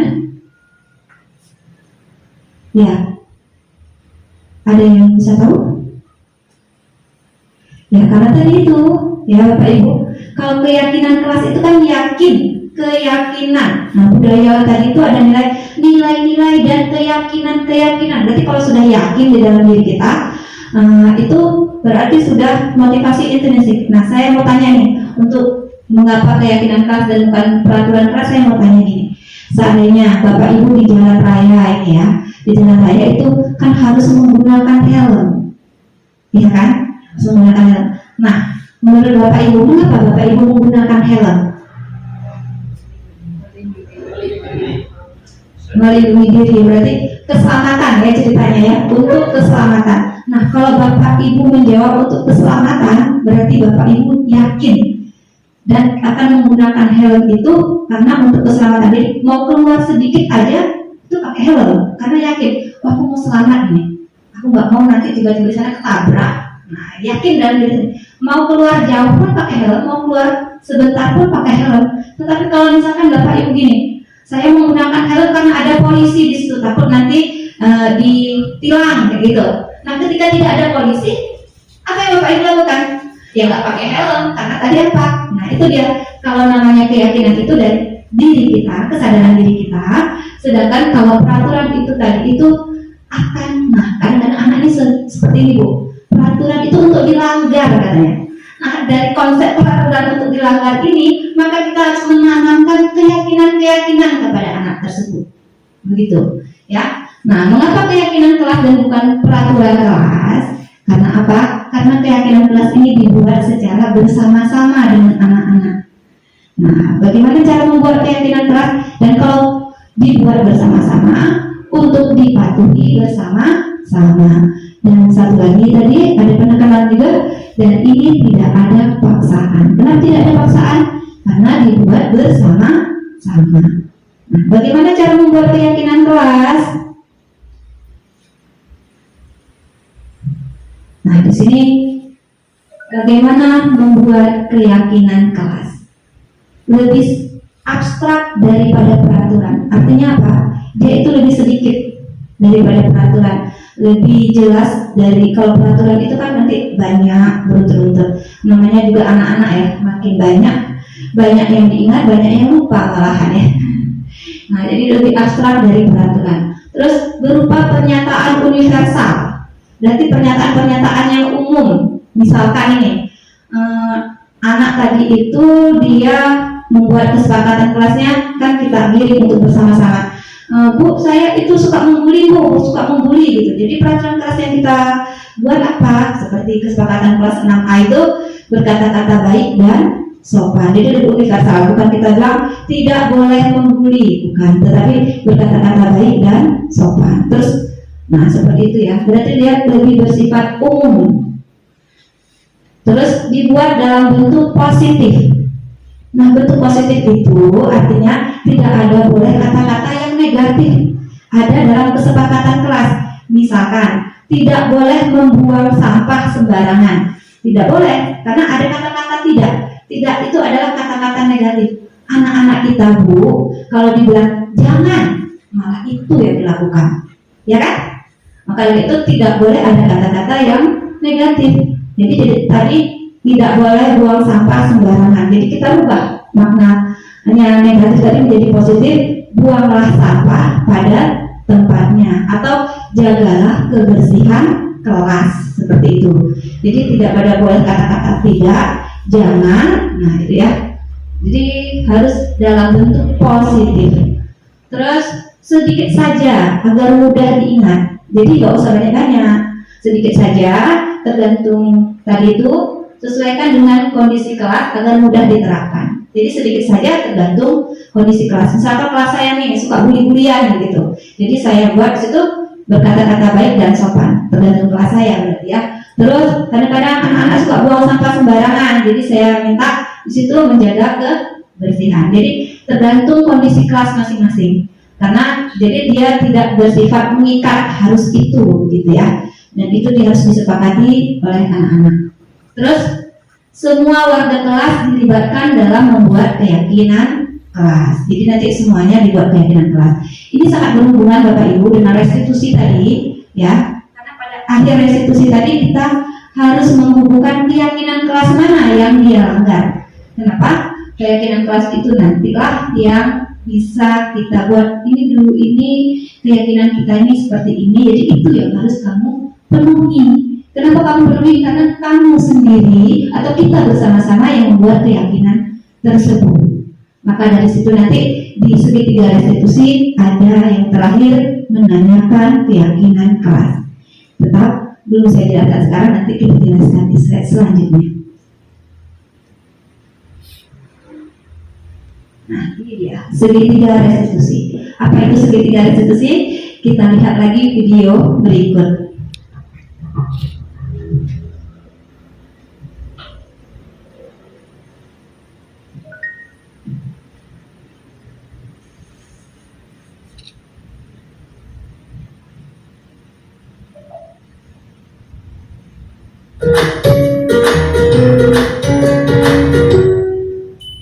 Salam dan bahagia Ibu dan Bapak Guru hebat. Pada video kali ini kita akan membahas tentang salah satu program disiplin positif yang diterapkan di lingkungan sekolah yang dikenal dengan nama restitusi.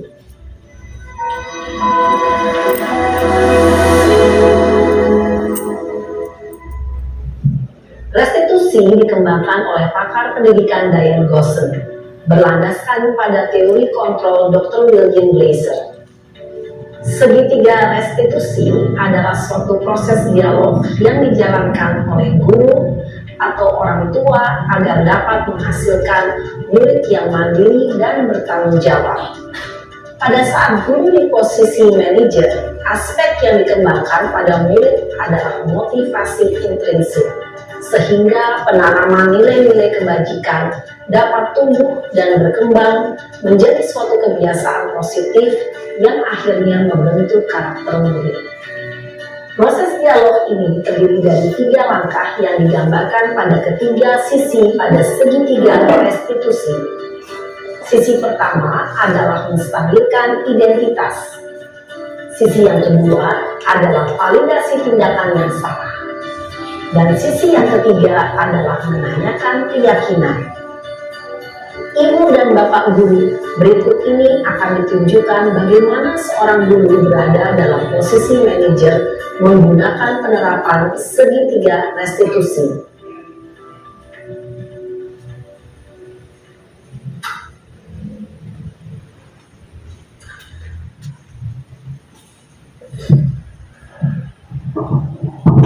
Siang Sarah. Siang, Pak. Sudah lama nggak ketemu Sarah? Kenapa hari ini ada di sini? Kesel, Pak. Kesel banget. Masa aku dikatain tukang fitnah, Pak? Ya aku marah lah. Aku balik dikatain Eka di depan kelas. Kesel banget. Oh begitu. Ya pasti kamu marah dan kesal. Bapak juga akan marah apabila ada yang menuduh Bapak seperti itu. Kemudian pada saat itu kamu mau melakukan apa? Ya saya langsung ngatain Eka lah, Pak. Kesel banget. Saya bentak-bentak dia depan teman-teman lain. Oh begitu. Pasti kamu melakukan seperti itu karena suatu alasan tertentu, bukan? Iyalah, masa saya diam saja, Pak? Ya saya bela diri lah. Masa saya dituduh tukang fitnah? Ya wajar lah. Mempertahankan harga diri itu sesuatu yang penting buat kamu. Untung kamu tidak bertindak lebih gegabah lagi. Hanya membentak-bentak. Iya, Pak. Untung saya masih bersabar dan hanya membentak saja. Sudah gemes padahal, saya pasti bela diri lah. Ya pasti ya. Tapi kamu memilih untuk tetap bertahan dan bersabar. Kamu memilih untuk tidak berbuat lebih parah lagi, bukan? Iya. Nah, sekarang coba kita lihat lagi. Tindakan kamu yang bentak-bentak Eka di kelas. Tindakan kamu itu kira-kira sesuai dengan keyakinan kelas atau prinsip kamu tidak? Enggak lah, Pak. Capek, Pak, jadi pemarah. Jadi, keyakinan atau prinsip mana yang kurang sesuai dengan keinginan kamu? Ya, saya sebenarnya sangat menghargai orang lain. Mungkin saat itu saya menjadi emosi, jadi tidak menunjukkan sikap itu. Kamu meyakini tidak?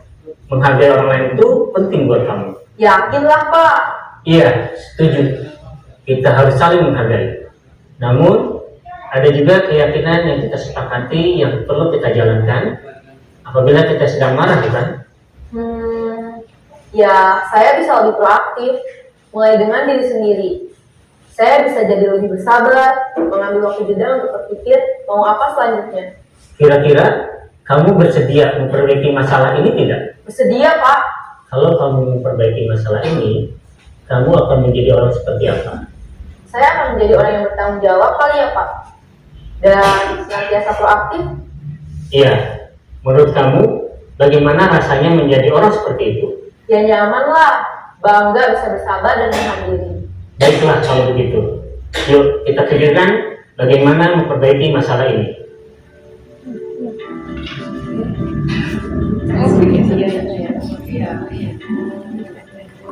Ibu dan Bapak guru hebat.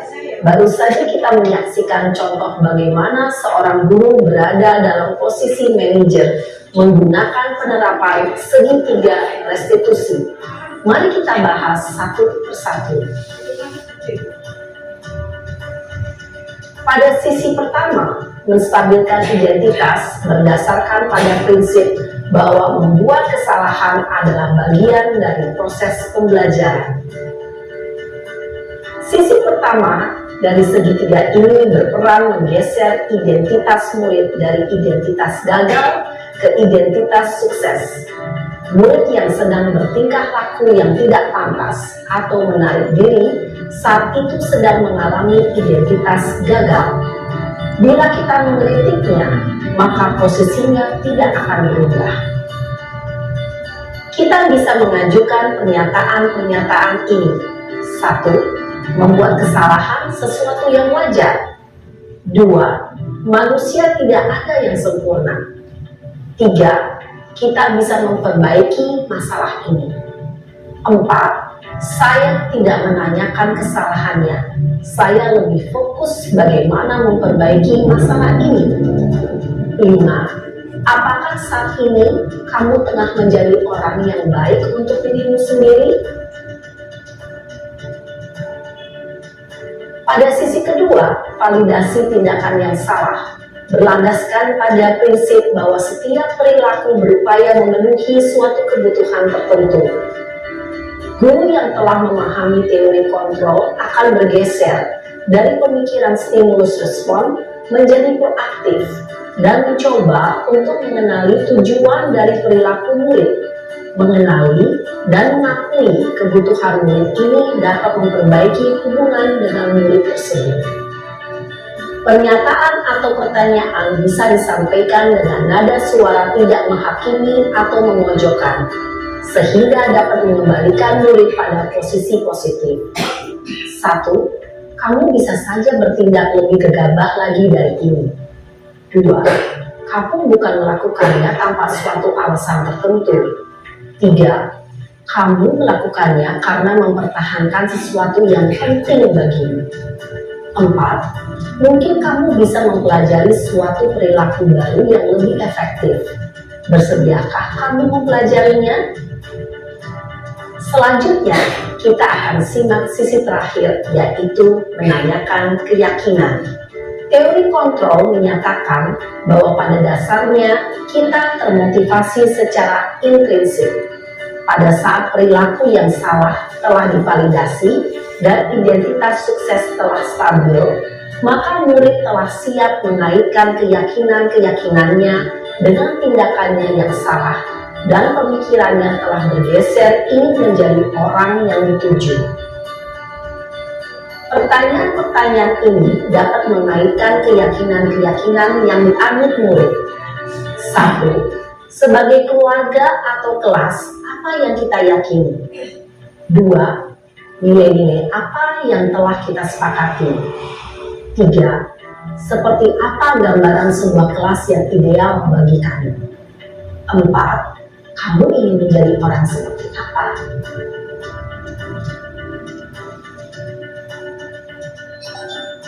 Dalam menerapkan segitiga restitusi, perlu diperhatikan beberapa hal, yaitu 1. Perilaku yang salah perlu dikaitkan dengan nilai-nilai atau keyakinan-keyakinan yang telah disepakati atau dituju. 2. Kesediaan orang yang melakukan kesalahan untuk memperbaiki masalah. 3. Pemecahan masalah sebisa mungkin relevan atau memiliki hubungan dengan masalah yang ada. 4. Usaha. Perlu adanya suatu usaha perbaikan dari pihak yang berbuat kesalahan. 5. Waktu. Perlu didedikasikan waktu dari pihak yang berbuat kesalahan. Tanyakan kapan akan mulai diberlakukan usaha untuk memperbaiki masalah. Dengan memahami struktur penerapan segitiga restitusi, diharapkan guru dapat menerapkan posisinya sebagai manajer dengan mengajukan pertanyaan-pertanyaan bermakna yang dapat membuat murid menjadi lebih percaya diri, bertanggung jawab, dan mandiri. Nah, ibu bapak guru, ini tidak mengikuti ketiga tahapan dalam segitiga restitusi bergantung pada ringan beratnya suatu permasalahan. Misalnya, bila permasalahan tersebut ringan, maka tidak perlu dijalankan secara berurutan.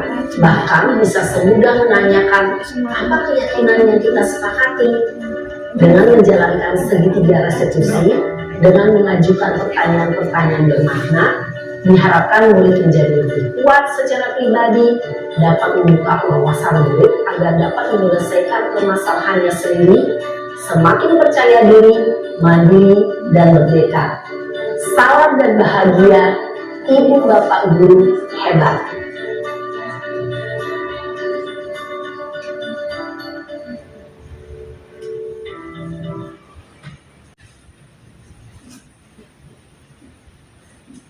Nah, Bapak Ibu, tadi kita telah melihat video tentang segitiga restitusi. Kembali tadi setelah kita mengetahui posisi kontrol yang terbaik itu adalah manajer, terus supaya kita bisa membuat disiplin positif itu kita harus membuat kesepakatan kelas atau keyakinan kelas dulu, karena nanti pada saat penerapan segitiga restitusi saat menanyakan keyakinan anak itu kita nanti akan menanyakan keyakinan. Segitiga restitusi ini yang pertama adalah menstabilkan identitas. Artinya apa Bapak Ibu? Kita tidak boleh langsung menuduh anak, tetapi kita menanyakan anak mengapa dia berbuat seperti ini. Kita stabilkan dia agar emosi awal anak tadi bisa turun, ya, distabilkan identitasnya. Yang kedua, validasi tindakan. Jadi kita tanya tindakan-tindakan apa sih yang salah pada anak. Terus yang ketiga, menanyakan keyakinan. Menanyakan keyakinan ini agar nantinya setelah kita tahu keyakinan yang baik itu apa, anak-anak mendapatkan solusi dari masalahnya itu sendiri. Bapak Ibu sebagai posisi manajer nanti, Bapak Ibu mungkin kalau melihat tadi kan contohnya itu kan anak-anak dengan kelas yang lebih tinggi daripada kelas kita yaitu SD, ya, itu anak-anak SMA. Mungkin lebih mudah diajak untuk berkomunikasi seperti itu, ya. Nah, sedangkan kalau anak kita berarti pertanyaan-pertanyaan yang kita ajukan lebih ringan lagi Bapak Ibu, agar anak itu bisa mendapat solusinya gitu. Yang penting bagaimana cara kita menanyakan pertanyaan-pertanyaan yang menuntun tadi, ya, agar anak-anak dapat menciptakan solusinya itu sendiri. Kenapa Bapak Ibu? Budaya positif ini sekali lagi saya tekankan adalah motivasi intensif dari anak, yaitu kesadaran anak tadi. Nah, begitu Bapak Ibu.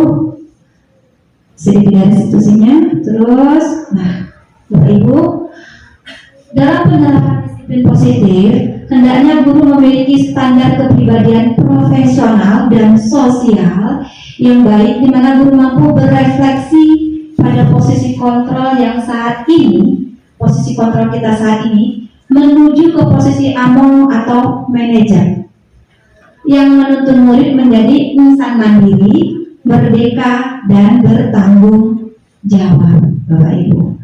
Nah, Bapak Ibu, terus di sini sudah selesai berarti, ya. Nah, sebelum selesai di sini, terima kasih. Mari kita tergerak, ya, hari ini. Semoga kita tergerak, terus bergerak. Bergerak itu berarti langsung kita implementasikan apa yang sudah kita pelajari saat ini atau kita belajar bersama-sama saat ini, terus dan menggerakkan itu berarti kita akan menggerakkan anak-anak kita menjadi anak-anak yang berprofil pelajar Pancasila sesuai dengan tujuan budaya positif tadi. Sebelum saya mengakhiri Bapak Ibu, dari tadi bagaimana cara menciptakan budaya positif, yaitu dengan salah satunya disiplin positif. Bagaimana menciptakan disiplin positif? Dengan salah satunya kita harus memahami kebutuhan dasar manusia pada anak-anak. Setelah itu kita mengetahui posisi kontrol apa yang terbaik untuk melakukan di budaya positif tadi, dan membuat keyakinan-keyakinan kelas bersama anak-anak. Dan yang terakhir, terapkan segitiga restitusi. Begitu Bapak Ibu. Sekian Bapak Ibu, saya akhiri sosialisasi budaya positif hari ini. Jika lebih dan kurang Bapak Ibu, jika ada kesalahan saya dalam berkata-kata, saya mohon maaf sebesar-besarnya. Saya akhiri. Wassalamualaikum warahmatullahi wabarakatuh. Waalaikumsalam warahmatullahi wabarakatuh.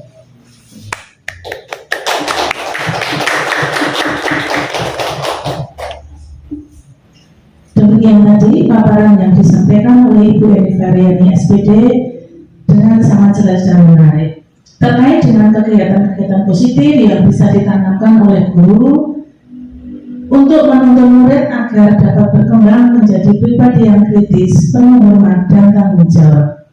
Selanjutnya, kepada para peserta sosialisasi, setelah mendengarkan pemaparan dari Bu Eni, tentunya ada rasa penasaran dan ingin ditanyakan atau ada masukan yang ingin disampaikan, maka pada sesi tanya jawab kami buka 3 kesempatan. Kepada Bapak Ibu peserta sosialisasi kami persilahkan. Untuk kesempatan pertama, monggo ini dari siapa yang akan memberikan pertanyaan atau tanggapan atau masukan? Monggo kami persilahkan. Silakan.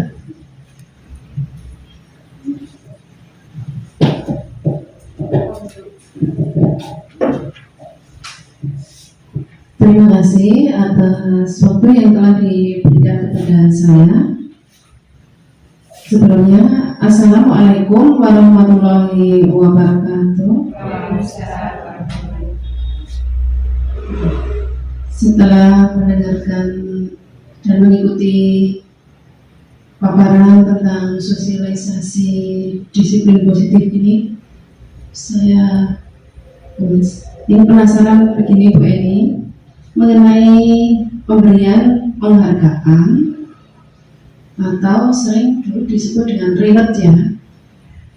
Bukankah itu termasuk salah satu cara agar anak lebih termotivasi dan ini saya mungkin belum betul ya, pernah melakukan hal tersebut kepada anak-anak dan anak-anak itu menjadi lebih semangat dalam mengikuti pembelajaran. Nah, yang ingin saya tanyakan, bagaimana menurut Bu Eni? Sepertinya tadi penghargaan itu bukan hal yang baik untuk anak-anak. Demikian dari saya, mohon penjelasan. Terima kasih.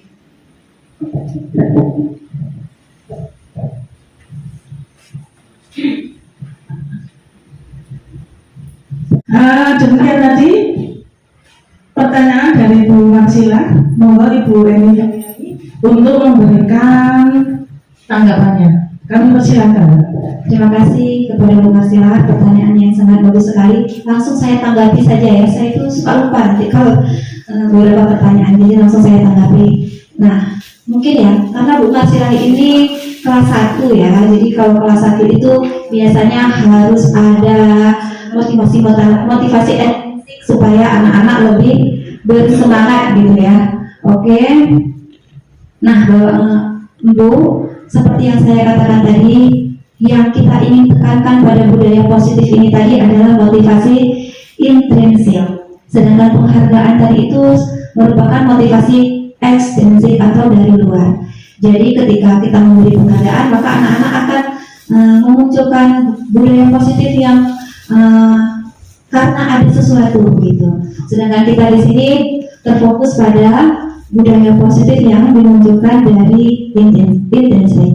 Nah, bagaimana kalau tadi kan penghargaan itu yang saya tekankan tadi di situ adalah berupa benda-benda.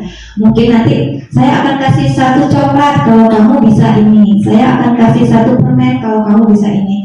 Itu yang kita hindari Bapak Ibu sebenarnya. Tetapi kalau misalkan bagaimana kita memotivasi anak dengan bahasa verbal saja.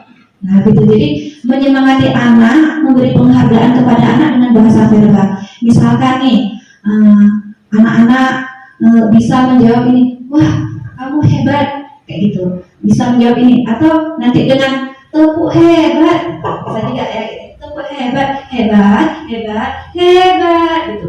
Jadi bisa. Nah, supaya apa Bapak Ibu?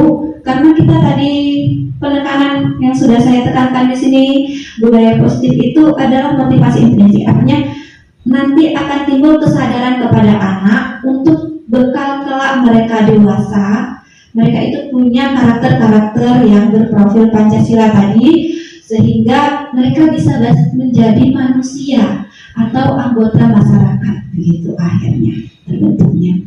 Mungkin begitu Bu Marsila. Ya, sama-sama. Begitu Bu Marsila, cukup? Baiklah, untuk kesempatan yang kedua, monggo Bu Titi. Terima kasih atas waktunya. Assalamualaikum warahmatullahi wabarakatuh. Setelah mendengar apa yang dipaparkan Bu Eni tadi tentang budaya positif, maka di sini saya akan bertanya. Tadi kalau tidak salah saya mendengar kata-kata restitusi. Seandainya ada suatu hari ada siswa yang melakukan kesalahan dan sesuai dengan restitusi, maka harus mencari solusi supaya dapat mengatasi permasalahan kesalahan anak tersebut. Untuk menanyakan di dalam keyakinan kelas yang sudah dibuat di kelas tersebut. Dan yang akan kami sampaikan atau kami tanyakan, yaitu apabila ada seorang siswa yang melakukan kesalahan, tapi kesalahan tersebut tidak tertuang di dalam keyakinan kelas. Bagaimana cara untuk mengatasi permasalahan tersebut?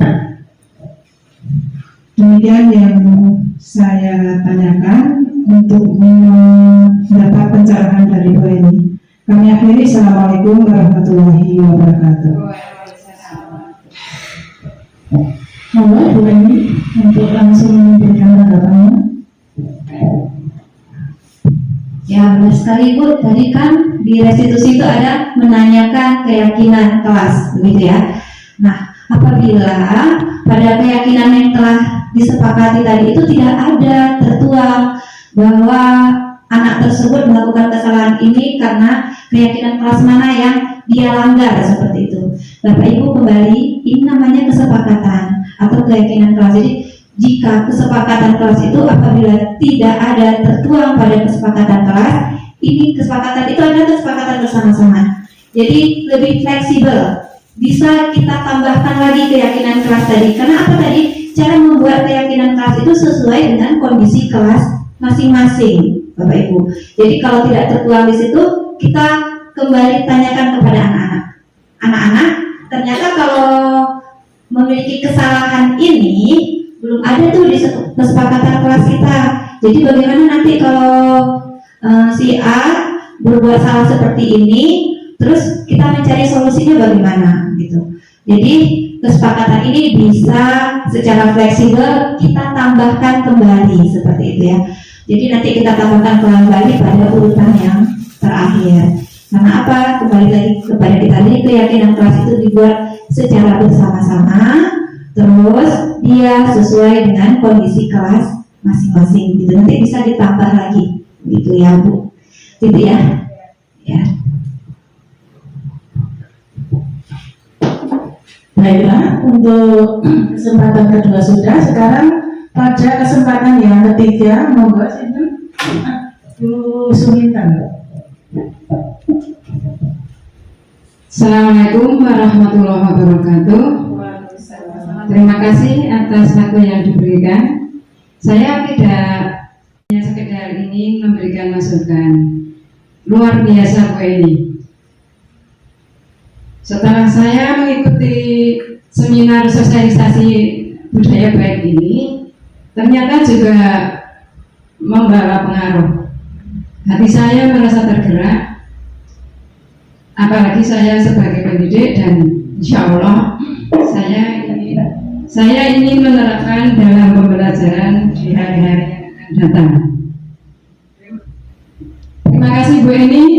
Dengan diadakannya sosialisasi ini, kami guru-guru SD Blosok khususnya menjadi tahu bagaimana menciptakan budaya positif dari disiplin positif dengan cara mengenal kebutuhan dasar anak, mengenai posisi kontrol yang baik adalah manajer, serta menggunakan pendekatan restitusi dalam memecahkan masalah untuk agar anak nantinya dapat bertanggung jawab atas masalah yang telah dibuat berdasarkan keputusan baiknya dan akan menumbuhkan karakter baik bila kita jadikan ini sebagai pembiasaan dan kita jadikan budaya positif.